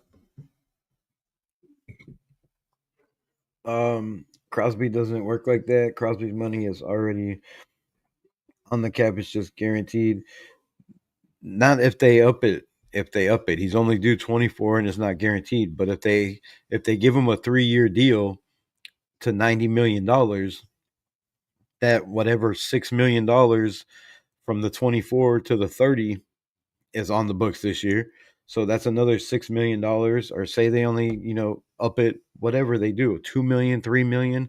That's still money that's going to be on the books because he's not going to just take. I don't know. I'm not Max Crosby. But I'm saying if you want a guaranteed deal, he's going to want more money than he's getting this year. So I just see that adding more money to it. We don't have to re-sign 54 players. Total cap is 268. No, we don't have, but we have, like I said, 27 free agents. We have 27 free agents. Only six of those are free agents that we get first crack at. The rest are people could just come in and say, "Hey, I'm offering you this much." The Raiders either match it or we lose them. That's the problem we have. We can't just tell these guys, "Look, we're going to give you, you know, $3 million a year when you were making, a million last year. We'll give you 3 million this year, for 4 years with what three or four guarantee." If he says, "Yeah, great," but if he's a player that you know has value, like a Caleb Chasen, who played his ass off this year, you think he's going to come back for the minimum deal that he was playing under this year? Hell no. That dude had what 5.5 sacks with two interceptions, I believe. He balled the hell out. He's going to want money, and it's not the fact that he's going to want the money. The fact is that teams are going to see value in him and offer him more than what he's getting now. And then we have the option to match it and bring him back. And people are just going to keep outbidding us. That's what I'm saying with the money thing is we don't have as much money as we think. Like it's going to be a struggle, a big struggle to keep the guys that we have that are crucial to this team, and then try to find replacements for the guys that aren't that we guys that we have to have in the building, because there's our guys that we have to have in the building that don't show up on the stat sheet every single game because they're not making the tackles, but they're still getting pressure on the quarterback. Guys like Jonah Lalu and shit. Like, so I just think it's going to be rough, bro. I think it's going to be a big struggle.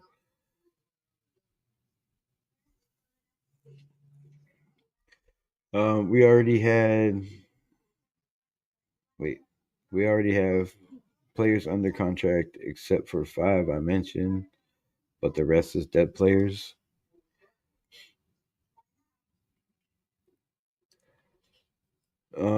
Resign Spillane, Chason, Kuntz, Butler. Sign Fields, Harris, Godwin, Tevin Jenkins. I like that idea. I like all those ideas, but here's my thing.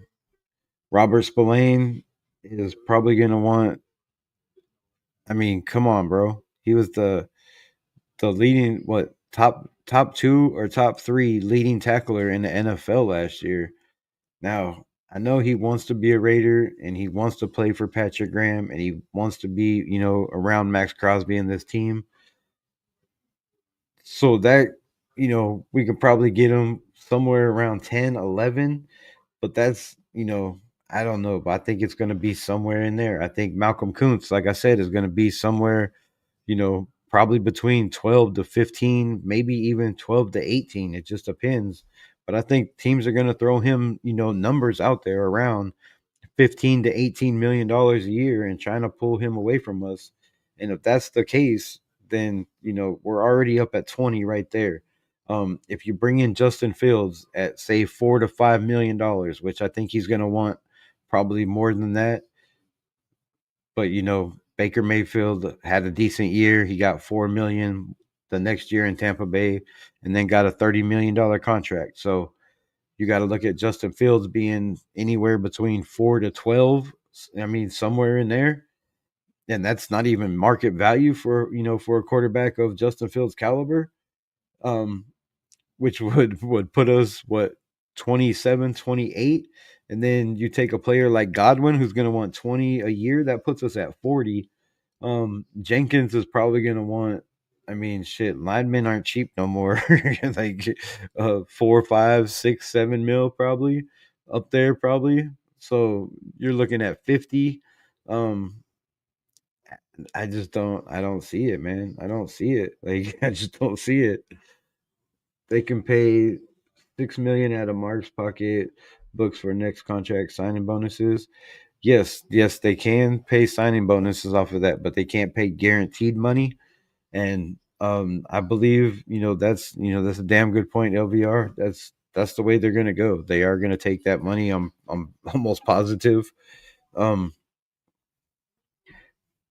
like they did with the coaches. That's coming out of the owners, the owner's pocket, and I think that's another thing. And not having tax in Vegas is another thing. But money wise, bro, money is a big concern. $92 million sounds like a lot. But when you have 27 free agents, it's not. It's not a lot. It's not a lot at all. Even if you just think out of, say, 27 free agents, seven of them we have to have back.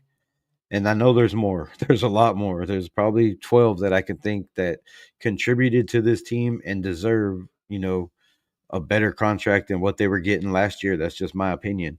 So if you take those guys and say, just say seven, that leaves 20 guys that you have to re-sign or replace. And just say out of those 20 guys, we keep half of them and it costs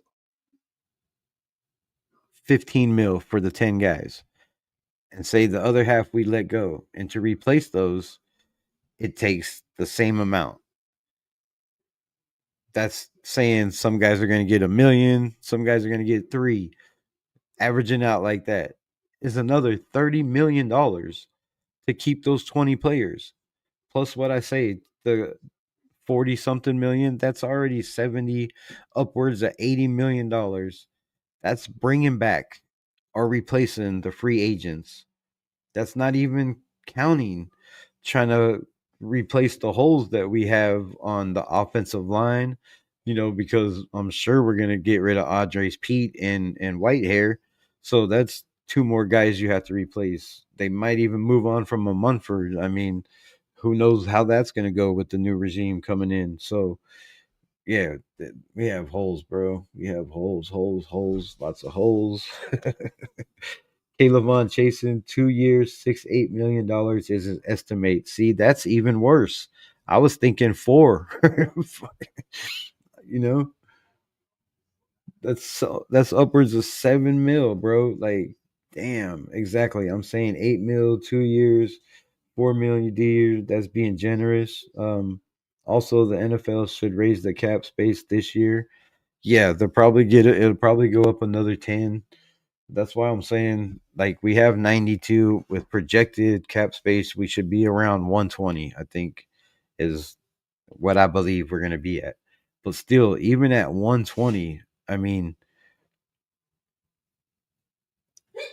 if we go at 120, that, bless you, that's not even counting rookie deals. You still have rookie contracts that you have to pay out of that also, I do believe. So, if we draft a guy in the first round, shit, that's probably what, $3 million right there.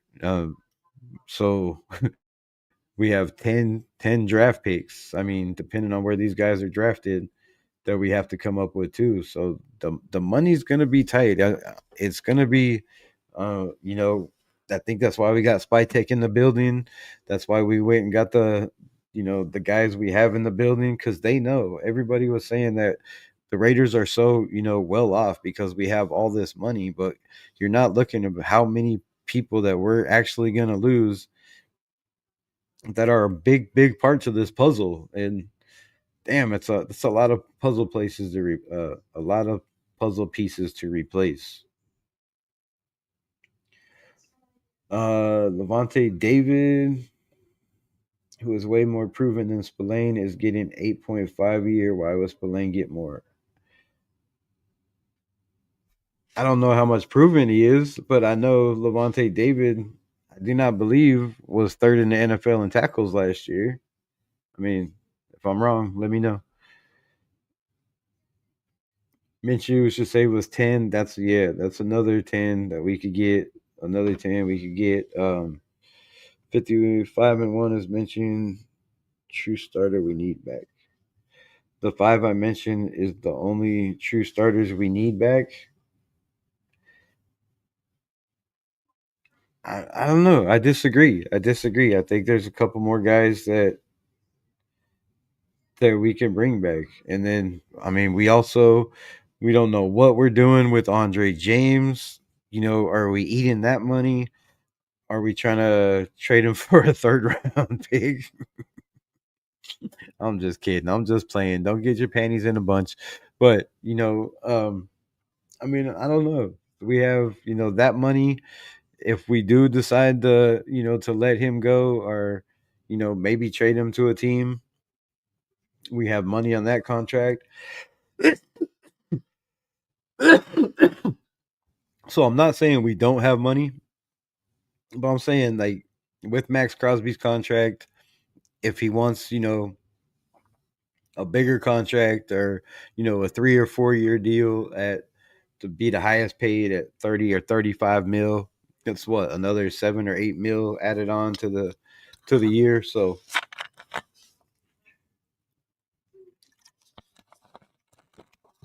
and then it's gonna be a bidding war. And you can believe me or not believe me, but I promise you, Trayvon Moreg is probably the top three safety in the NFL right now. And the top three safeties in the NFL are making a bag. And there's going to be guys that have seen his progression every year since he's been in the NFL just get better and better and better. And there's also going to be teams that are way smarter than ours. And that's not very hard to do recently. But there's defensive coordinators that are going to see that Trayvon Moreg is in the right spot, is in the wrong spot at free safety.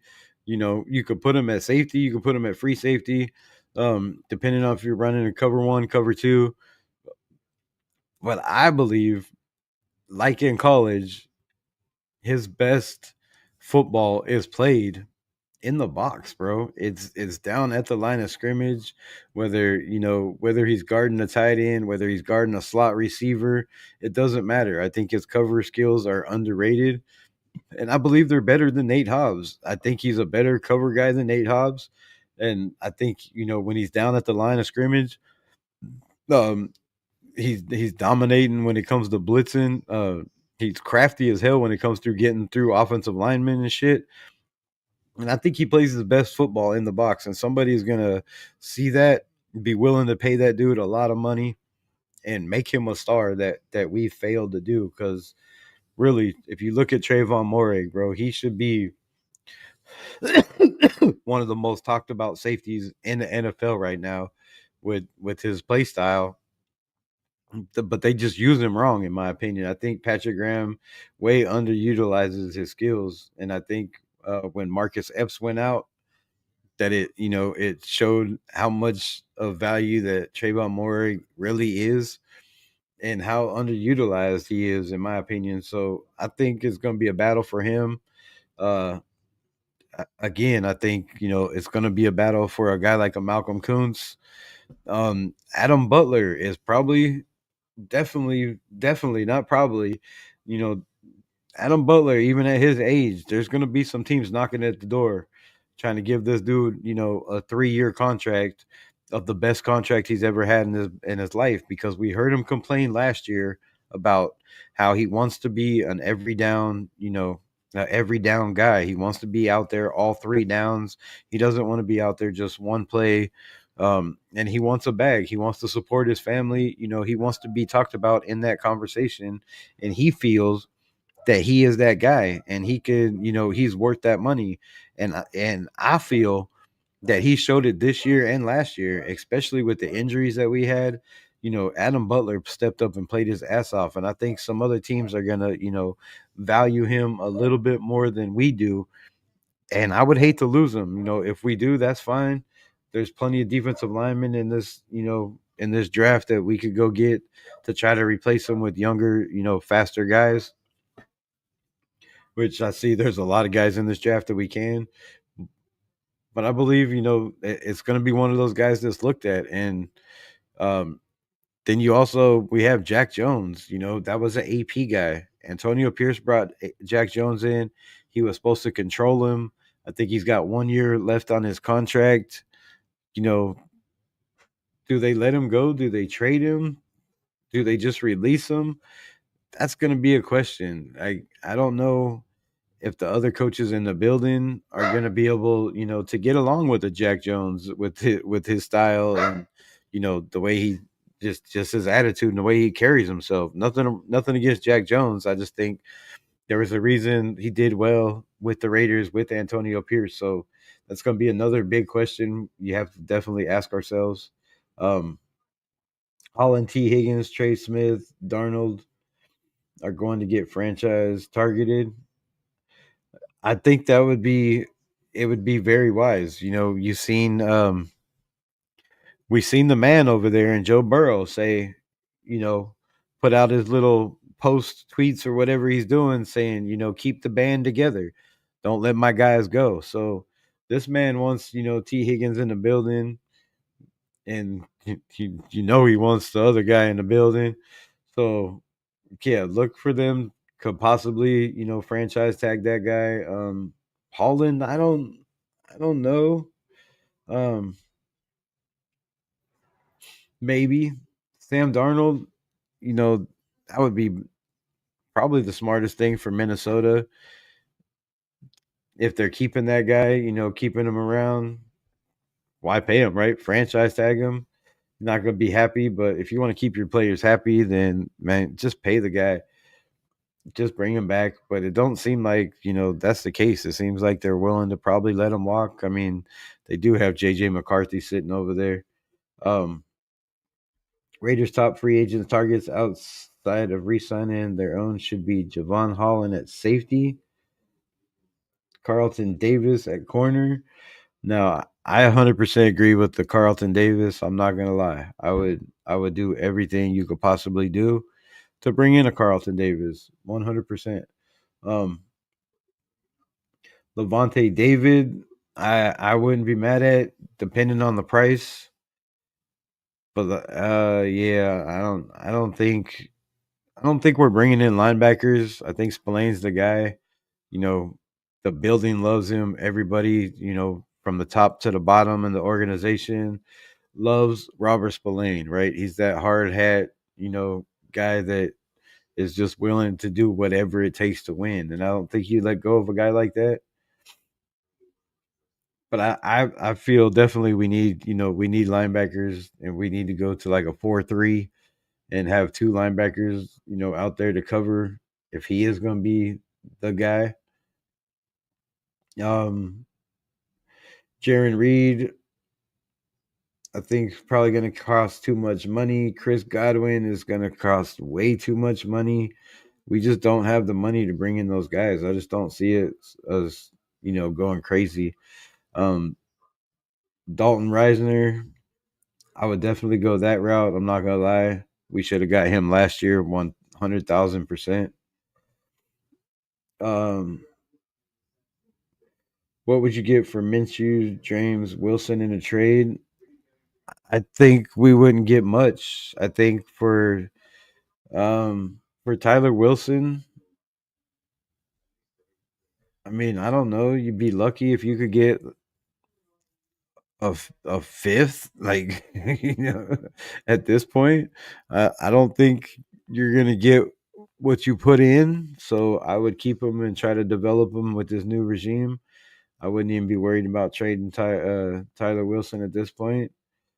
Gardner Minshew, there might be a market for a Gardner Minshew. He did have a Pro Bowl, alternative Pro Bowl. I'm not going to say he was a Pro Bowler because he was the alternative backup, but he did have that, Pro Bowl year with the Colts before he came to us.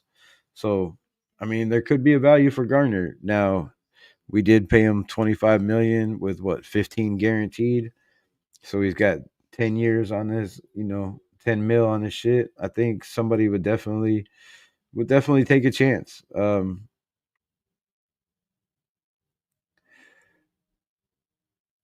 think somebody will definitely take a chance on him.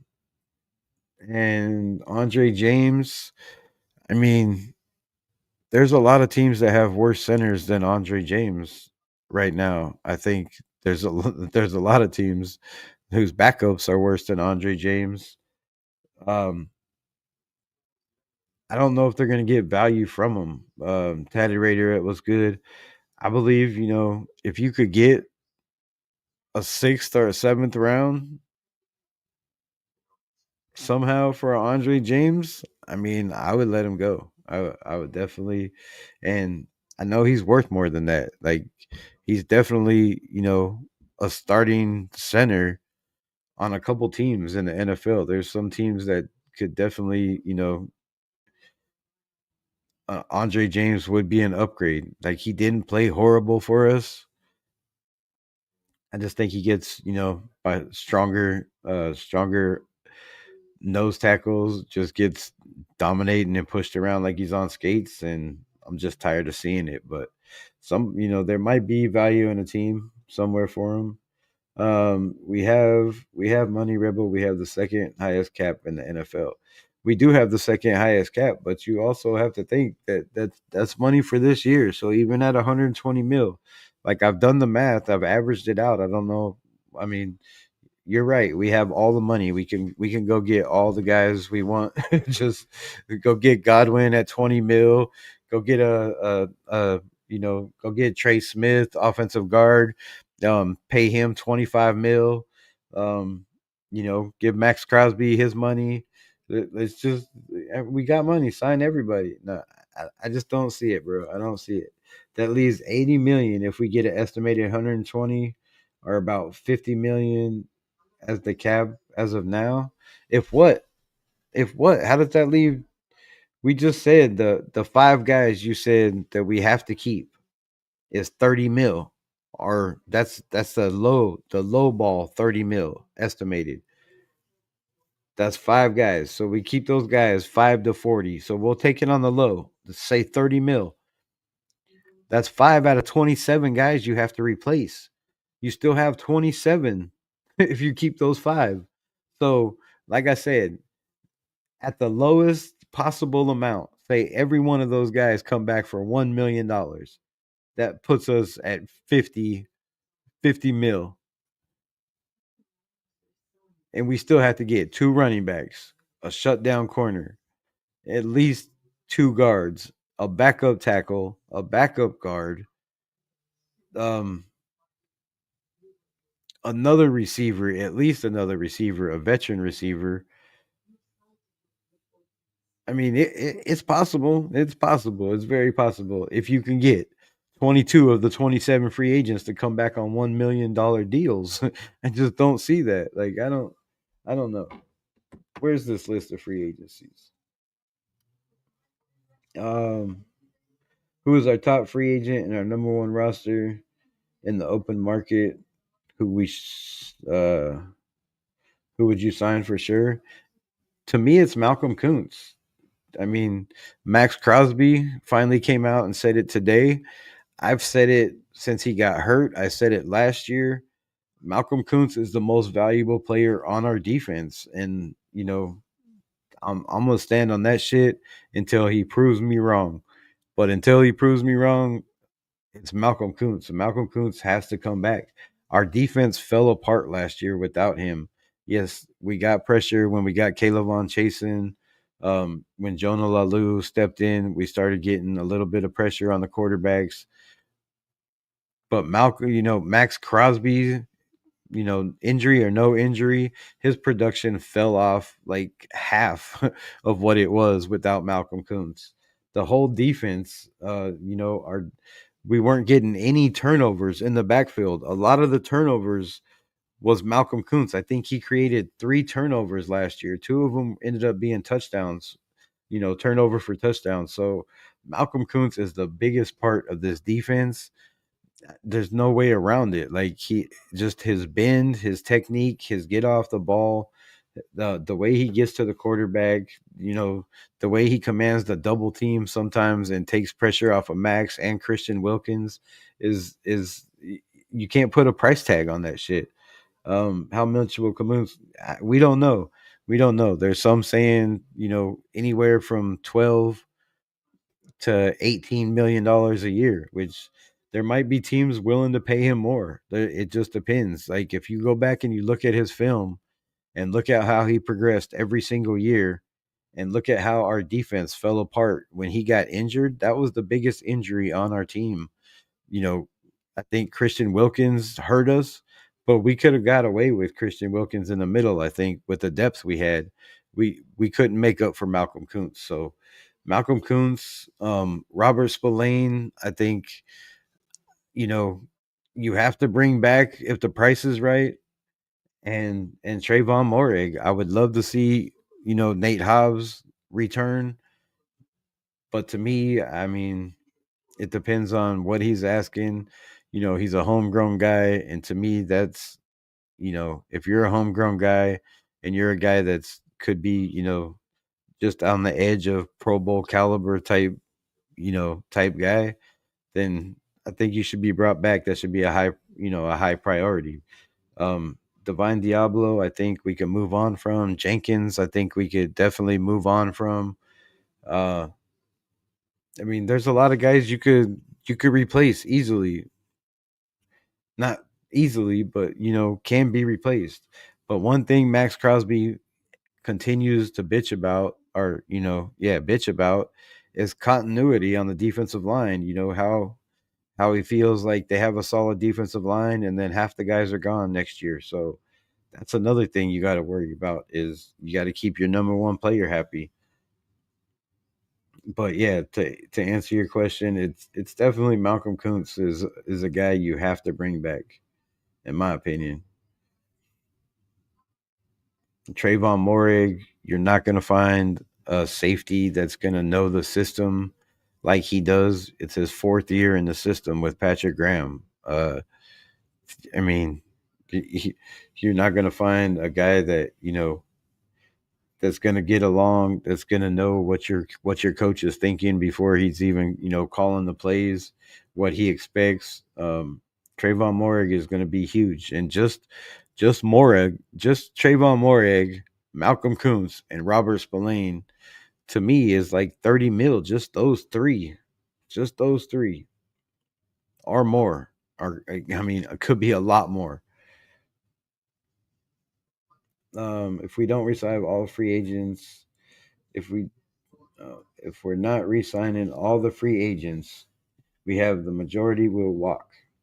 Do the math and re-sign our top five free agents. That leaves 80 million. You pay Godwin, Davis, all five free agents. That's another 60 million.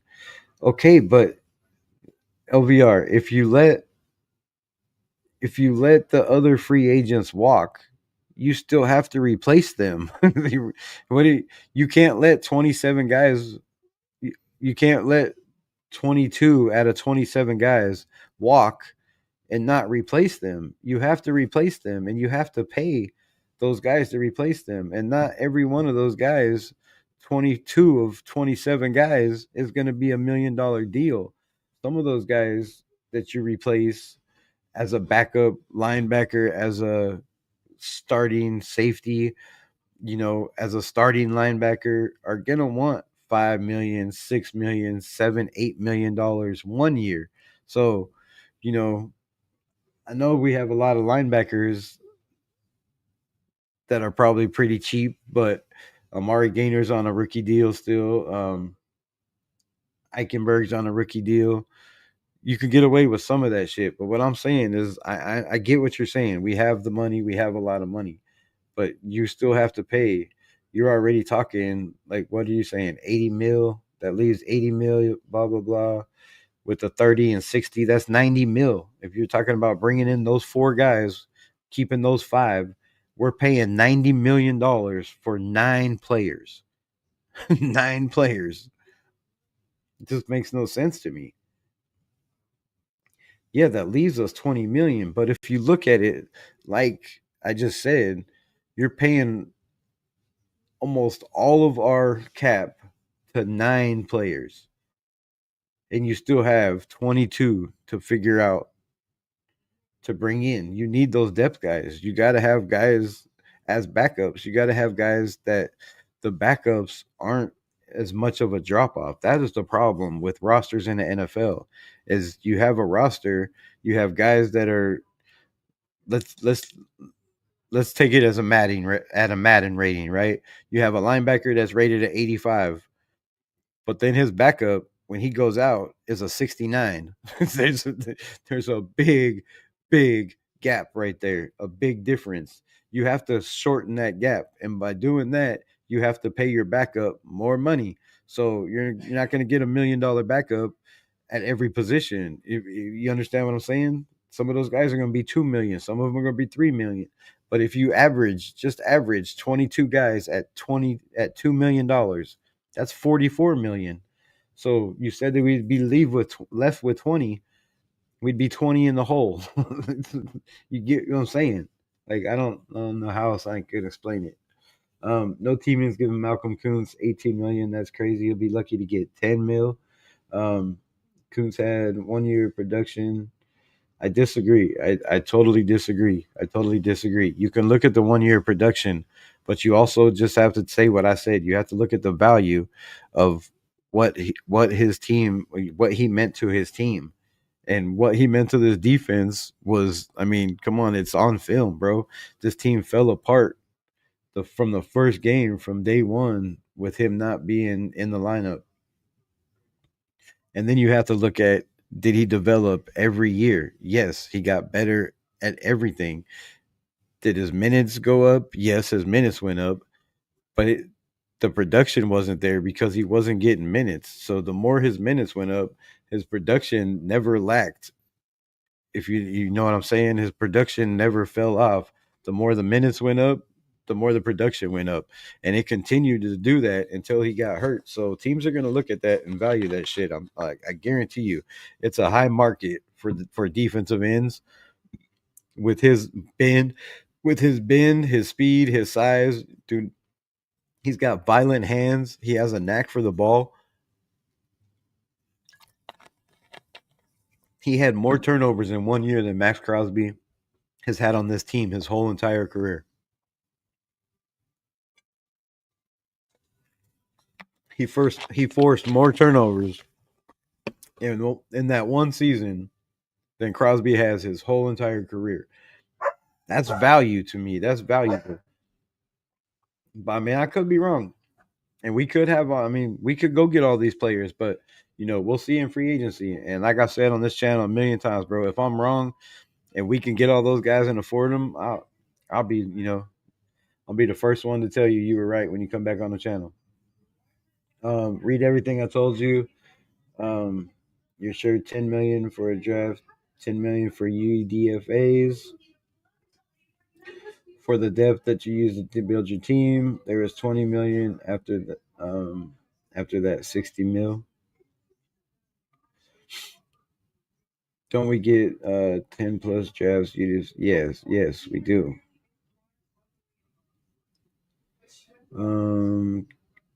Chase on production so much.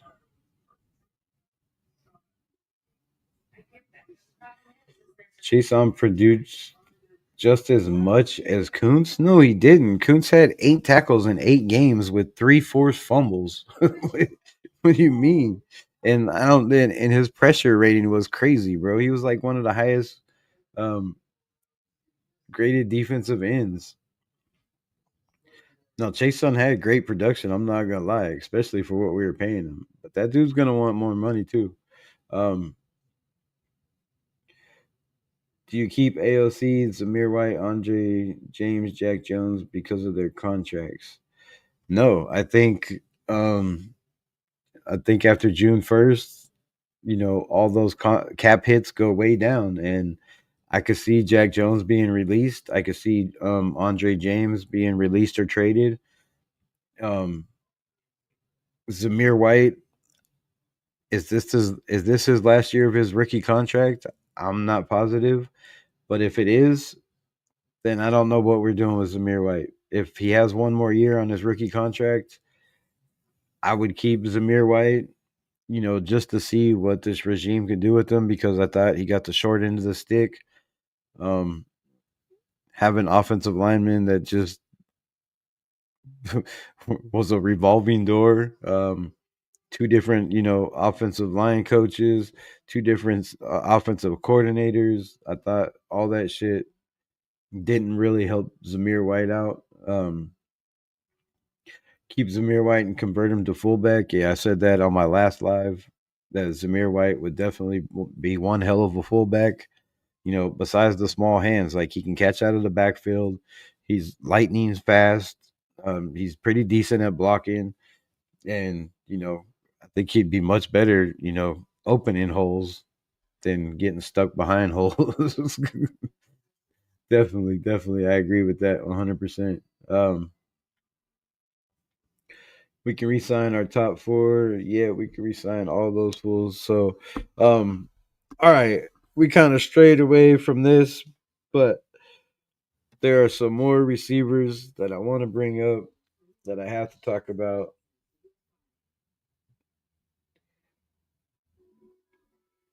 And then we'll break down my list of who is number one, who is what. 2 hours and 10 minutes. I gotta get some food. I'm starving to death. Um,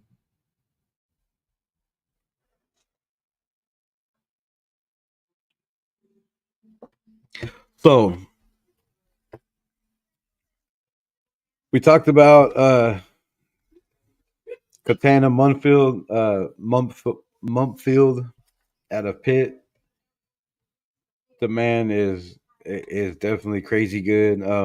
Isaiah Nayer out of Nebraska is definitely one of those guys who is gonna help a team no matter what team he gets put on. And I would take a chance in the first round. Definitely.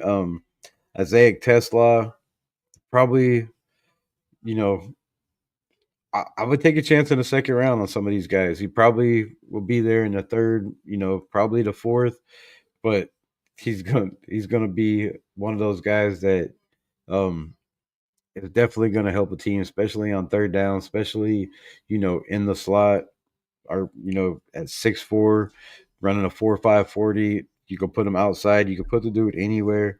Um, Talked about Tej Johnson, Jaden Higgins. Jaden Higgins at Iowa State is just a freak of nature. The kid's speed, his size, his route running ability.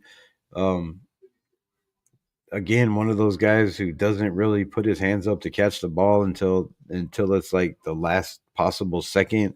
So it's hard for defensive backs to get a read on him.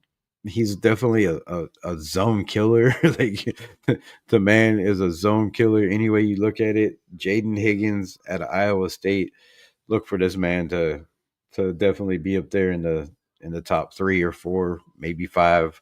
I don't know where he's at right now. Um, Also, his partner Jalen Knoll is just another kid that, man. I don't know how Iowa State was not in the championship. Maybe their defense was not that good, but good lord, the quarterback, I can't remember his name, throwing him the ball is absolutely insane, bro. And I don't know if he's coming. I think he's coming out next year. But damn, I will get you his name if somebody knows it. Quarterback for Iowa State, drop it in the chat. Kid to watch out for, man. Some crisp ass passes, just explodes. The ball explodes out of his hands. But yeah, both of those Iowa State dudes. And then my number one receiver is it comes down very, very close to Emeka Egbuka, uh, Igbuka.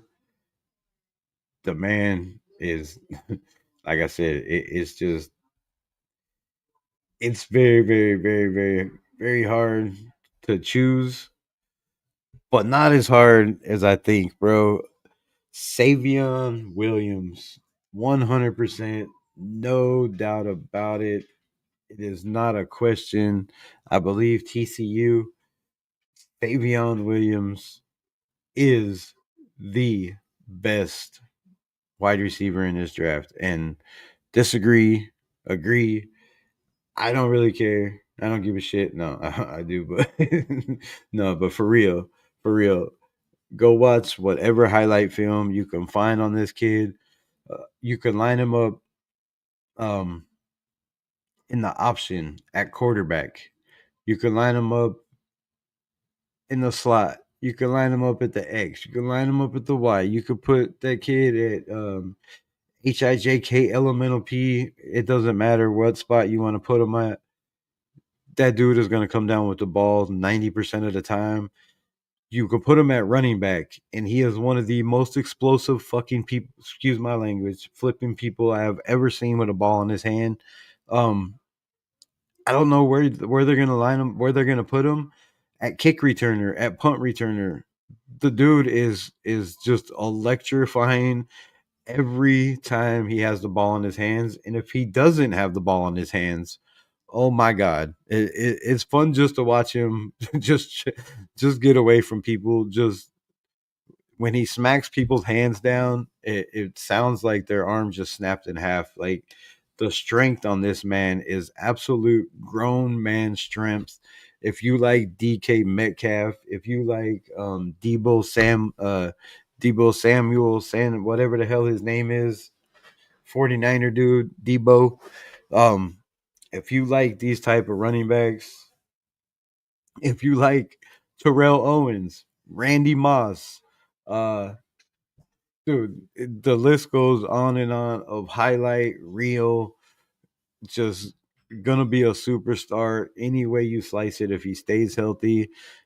And again, it all comes down to the number one thing is character, bro. Character, character, character. I don't know how he studies. I don't know what he's like in a film room. I don't know what he's like as a player, as a teammate. Those questions I cannot answer. Maybe one day, if y'all see me, I'm here. I would love to do that shit. Put me in a building. Let me interview these kids, talk to these kids. Come on here, talk my shit, and give my reviews, bro. 1,000%. I would give up everything I own, which is not much, and quit everything I do for that shit any day of the week. Because man, the more I do it, I just love this shit, and the talent from these kids is it's not even funny. So if you want a guy that, man, you want to risk everything, take a chance on, and have the next Malik Neighbors, Brian Thomas Jr., Justin Jefferson. This dude is all of them.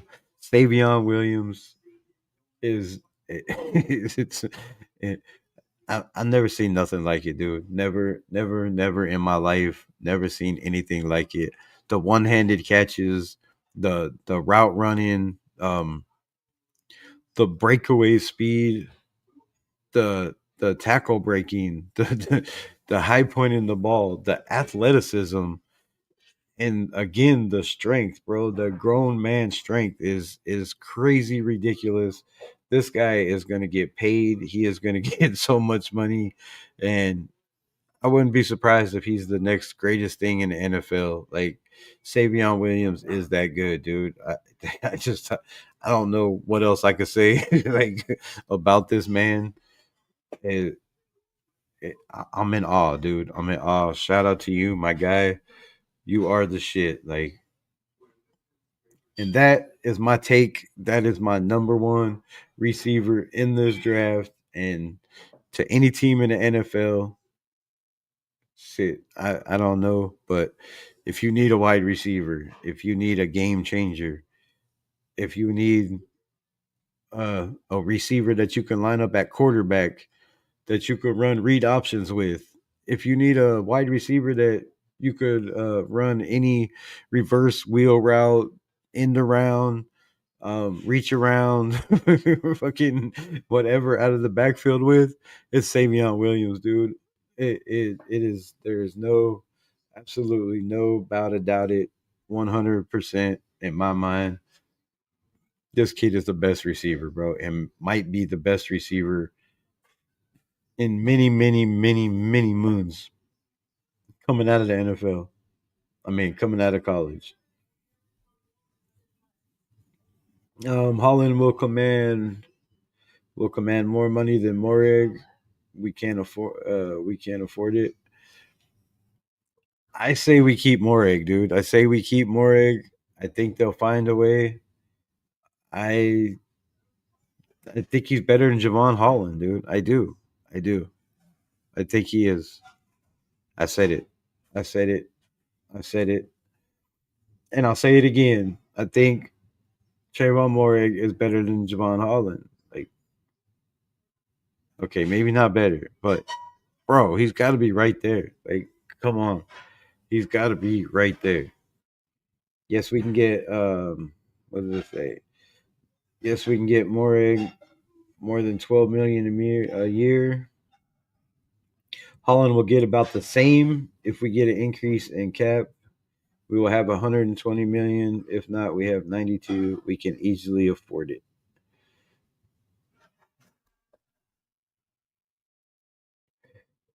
I don't know, man. I don't know. I don't know. I don't know. So here's what I'll do. What's tomorrow? Friday? All right. Tomorrow I got my grandson.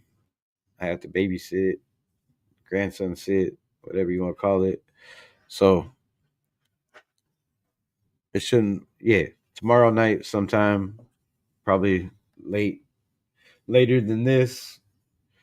If y'all are around, I will do some numbers. I will do some figures.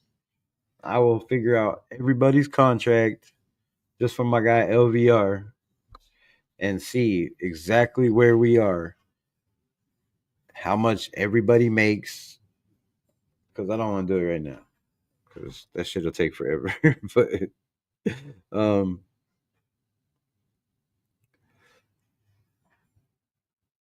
yeah, because man, that's a lot of money. That's a lot of money.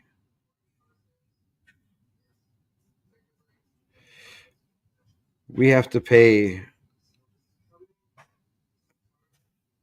Damn, we have to pay 10 mil just for Jacoby, bro. This is Jacoby's last year, also.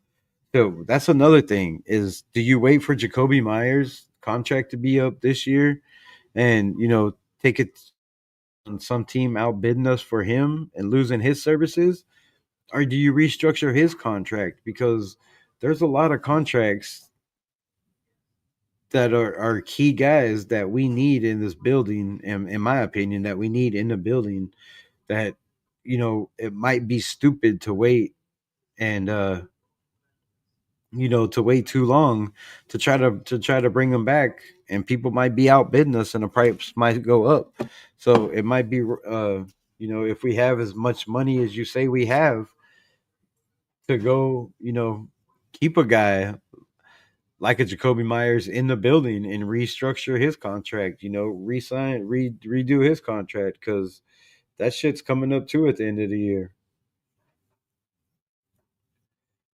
Um, and the market of said position, we should spend 12 million for a safety instead of Spillane or Kuntz or a vet quarterback. Really? No, not really. No, we need. I mean, like I said, I believe we can rock with Aiden O'Connell. I've always believed we can rock with Aiden O'Connell.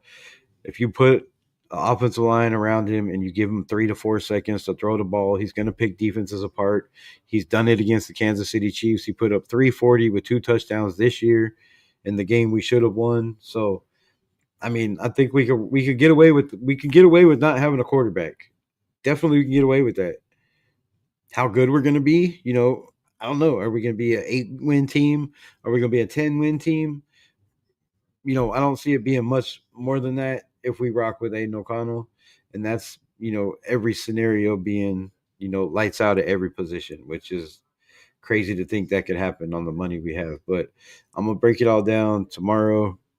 I'll break down all 27 free agents, what they cost to bring back, their projected cost to bring back, and, the 5 guys that my guy LVR says we must sign, and then the 22, what it would cost to replace or to bring those guys back. Because even if we don't bring them back, we still have to replace them with somebody. And usually the cost of replacing a guy is higher, you know, unless you get them on a young rookie cheap deal or free agency. But most of the guys on free agency are free agents for a reason. Somebody don't want them. It's the 80s. It's a passing league now. DBs are more valuable in today's NFL. Yes, DBs are very, very valuable, and that's why you got to have, you keep in house. Like, one thing that a lot of people are not comprehending is Tom Brady, Spytech, and our coach, Pete Carroll, all have one thing in common. They believe in keeping guys in house and developing in house players. A lot of our roster is young players drafted by us that haven't got developed yet. So, are these guys willing to keep these guys and develop them on the cheap? Or, are there guys that we're gonna have to let go and replace with cheaper guys, which that could very well be the case. Um, and I said Spillane will get about 8 to 10 million a year. Wait, where'd that go? I was reading that. All right. And I said Spillane would get 8 to 10 million a year, and it didn't take forever when I went through the whole list of free agents to put aside money to draft picks, UDFA. I've done the research. We can afford to make a big splash in free agency with 5 big names. But you just said we got to keep 5 players.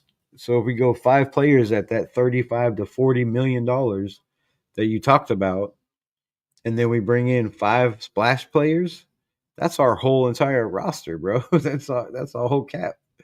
That's a whole cap. We have to restructure Max too. That's what I'm saying. Max needs guarantee.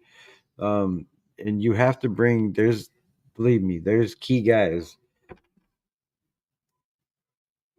Uh, Shit. Let's do this.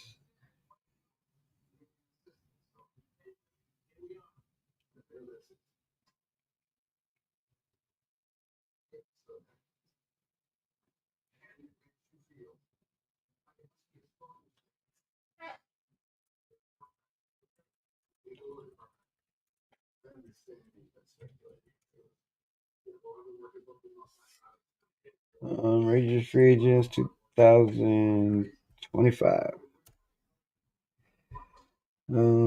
28 players. It's not even 27, bro. It's 28. I was wrong. So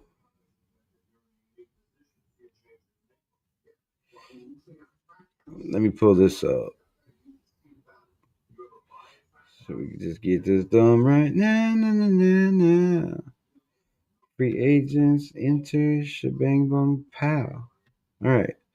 So here's our free agents. Amir Abdullah, we could get rid of, right? But he's making $3 million. Are you going to replace him with a guy that makes $3 million that has his production that we got from him this year? I don't think so. Harrison Bryant, we could probably let walk, but we're still going to need another tight end because you got to have at least 3 in the building. Um, Adam Butler, Kaylavon Chasen, Divine Diablo, Marcus Epps, Nate Hobbs, Darnay Holmes, which was one of our, key defenders in the backfield, John Jenkins, Malcolm Kuntz, Terrence Marshall Jr., a wide receiver, Alexander Madison, a running back, Trayvon Moreg, Andres Pete, Janarius Robertson, Robert Spillane, Cody Whitehair. Restricted free agents, which, in case y'all don't know, I will read it.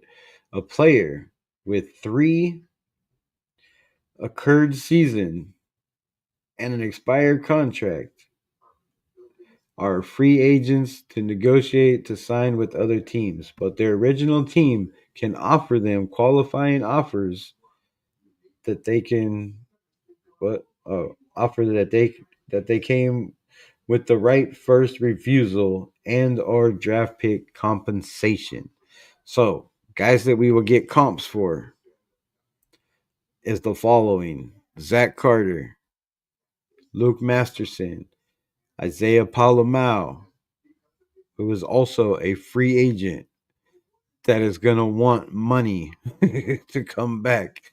How do you replace Isaiah Palomau? That is another guy that we forgot on this list that needs to come back. You have to re-sign him, bro, and it's going to be 6, 7 mil probably to bring him back a season because that's the going price now for top safeties, and he played his ass off. Desmond Ritter, we could probably let go. So out of these, you know, Zach Carter, we don't know what he's gonna do. He had a couple flashes in the game he got in. Um, Luke Masterson is a guy that we can bring back, but I think what he's making, what, 3 mil, 2 mil, almost three a season, I believe. Isaiah Palomau, Ritter, we can get rid of. DJ Turner is a guy, in my opinion, we have to bring back. Like that's a guy that, how are you going to replace his value? I don't know what his contract is, but it's probably 2-3 million somewhere in there. Exclusive rights, a player with fewer than 3 years accrued season and an expired contract. If the original team offers him a 1 year contract at the league minimum based on the credited season, the player cannot negotiate with other teams. So we have those. There are six: Matthew Butler, Kai Blue Kelly, Muaga, Jordan Meredith, another guy that we have to bring back. And come on, he's been let go, brought back, let go, brought back, let go, brought back. Then ended up in the starting lineup this year and played his ass for us. Played his ass off for us. You don't think my man's gonna want a bag? You're high, bro. Like I'm sorry, but Charles Snowden, we can move on from. Sam Webb is a guy I think we need to bring back, and let's who you're going to replace him at the price is what I'm saying. At the price we're paying him, and he's going to want more money to come back because I think somebody's going to, somebody's definitely going to offer him money in free agency. He's a Raider, bro. They always take our players. So that's the list. I mean, that's a crazy, crazy list. You're saying out of all these players, Sam Webb, Snowden, Jordan Meredith, Fuaga, Matthew Butler, Kai Blue, Desmond Ritter, DJ Turner, Palomau, Masterson, Zach Carter, Cody Whitehair, Spillane, Robinson, Pete, Trayvon, Alexander Madison, Malcolm Coons, John Jenkins, Donnie Holmes, all these guys that we only need to keep five. To me, that's a total fucking rebuild. We're not in a win mode right now. So that would be calling all the coaches liars and everybody that said we're trying to win now. If you're trying to win now, you got to bring back at least half of the free agents at the minimum. At the minimum. And I don't really see half of them that deserve to be back, which means that they're not very good. So we have to replace half the free agents.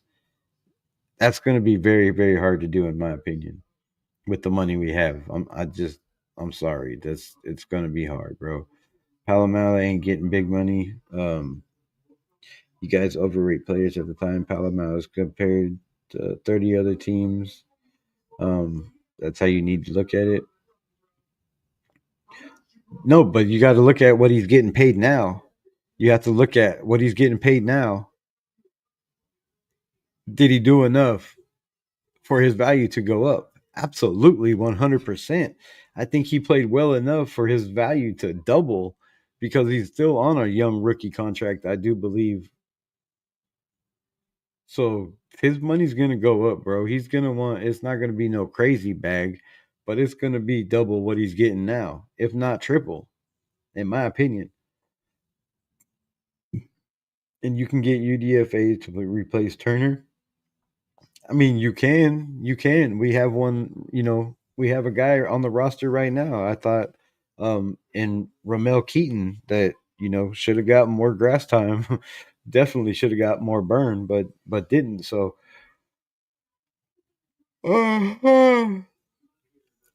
Same players are played because of injuries. Most of those players can walk. Yeah, yeah, they can walk, but you still have to take into effect that their contract, and just because they walk doesn't mean their contract walks. You still have to replace them and pay that guy. So I mean, I get it. I get what you're saying, bro. I get it. We're gonna make a splash. We have all the money on the planet. I don't see that being the case whatsoever. I see us struggling. to keep the guys we need to keep in house, and then I see us struggling even more to fill the holes that we have to be competitive in year one with the money we got. So with that being said, um, right, exactly. Romeo Keaton is 960.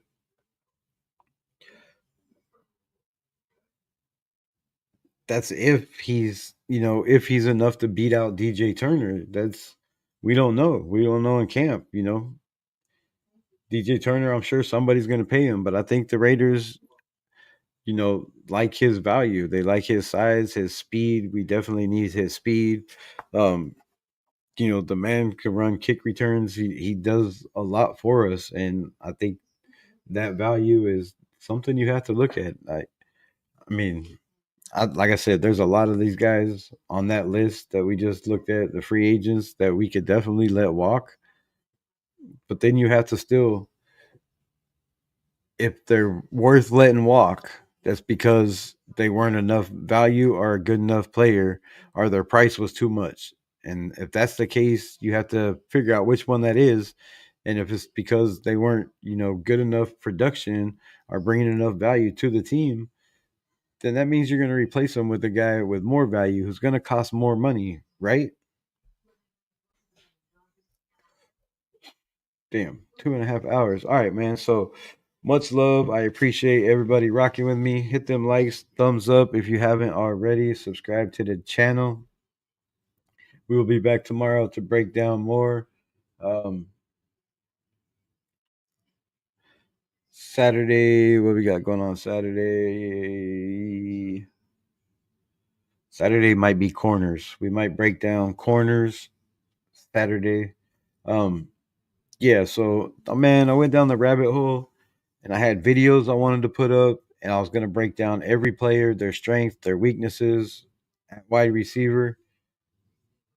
But something told me to test the video to make sure. So I put the video up like I was going to release it, and they copyrighted my shit. So I had to go through and figure out it was basically pretty much every little piece of film I put up. It was just a bunch of cut up all 22 shit, which if you pay for the all 22, man, I don't know why you can't break it down and put it on film for YouTube. So I think it's shitty, but yeah, I will have to find another way. I'm going to have to make a Discord or something so I can break down videos. So my members and shit y'all can watch them because it's shitty that I go through all this shit, making all these videos and putting it together, and then I can't even put up the shit I want to talk about for educational purposes, right?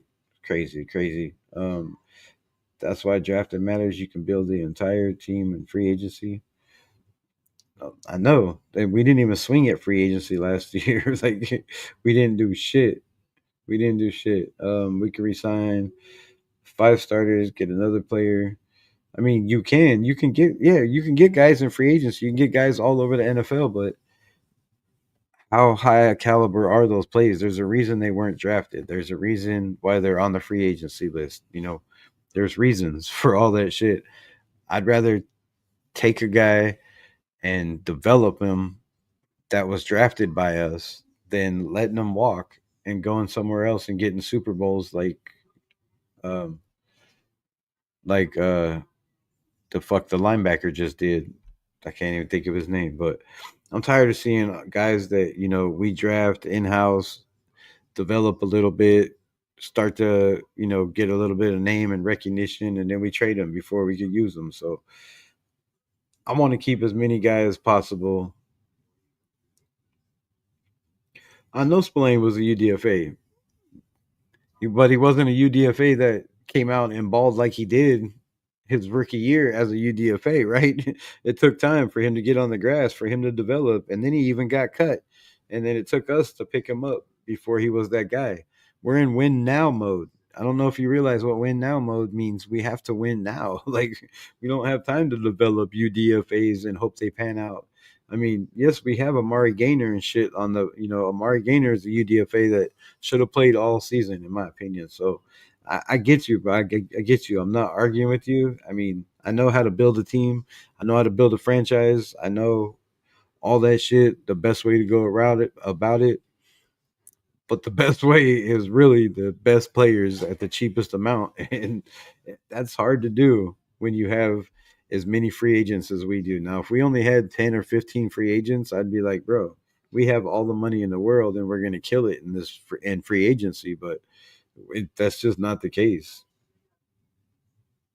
Um, you got to have 10, 10 million players at third and fourth string.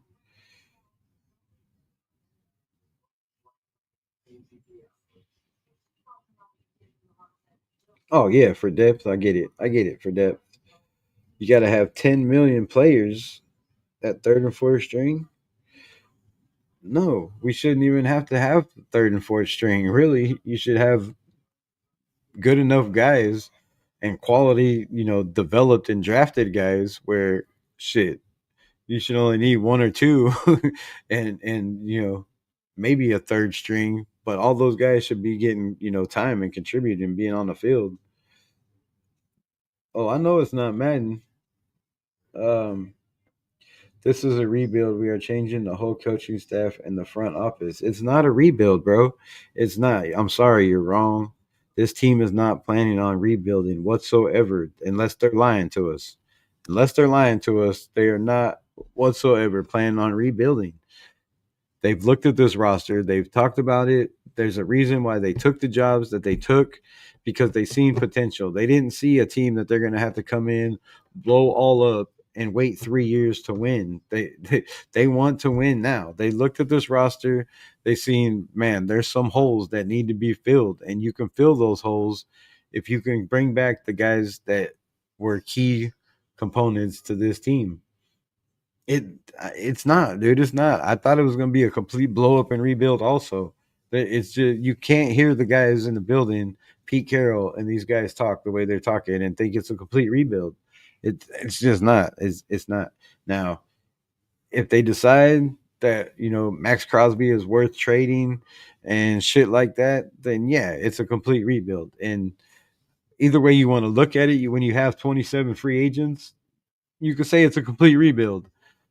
Definitely, you could say. I mean, 27 out of 54 is more than half, right? So yeah, you can look at it as a complete rebuild, but I believe there's going to be a lot more guys brought back than we think.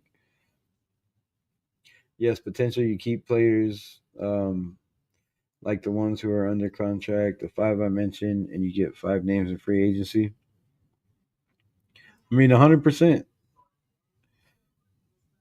If you do that, that's not a complete rebuild though. You're only bringing in five guys, right? You're talking about bringing in five big names, which I don't see we have the money to bring in five big names.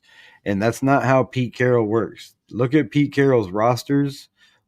Go back and look at his rosters and their contracts for their rosters and tell me after you review all those if you think that's the way we're still going to go. It's not. They're not going to bring in these high overpaid guys. You're not going to undervalue and underpay the guys you have in the building and then try to bring in guys for way more money than what you're paying the guys that are already in house. I don't think Pete Carroll works like that, but I don't know. We'll see. But anyways, as always, much love. I appreciate y'all. Raiders. Stay blessed and undressed only in the sheets. Peace. Much love.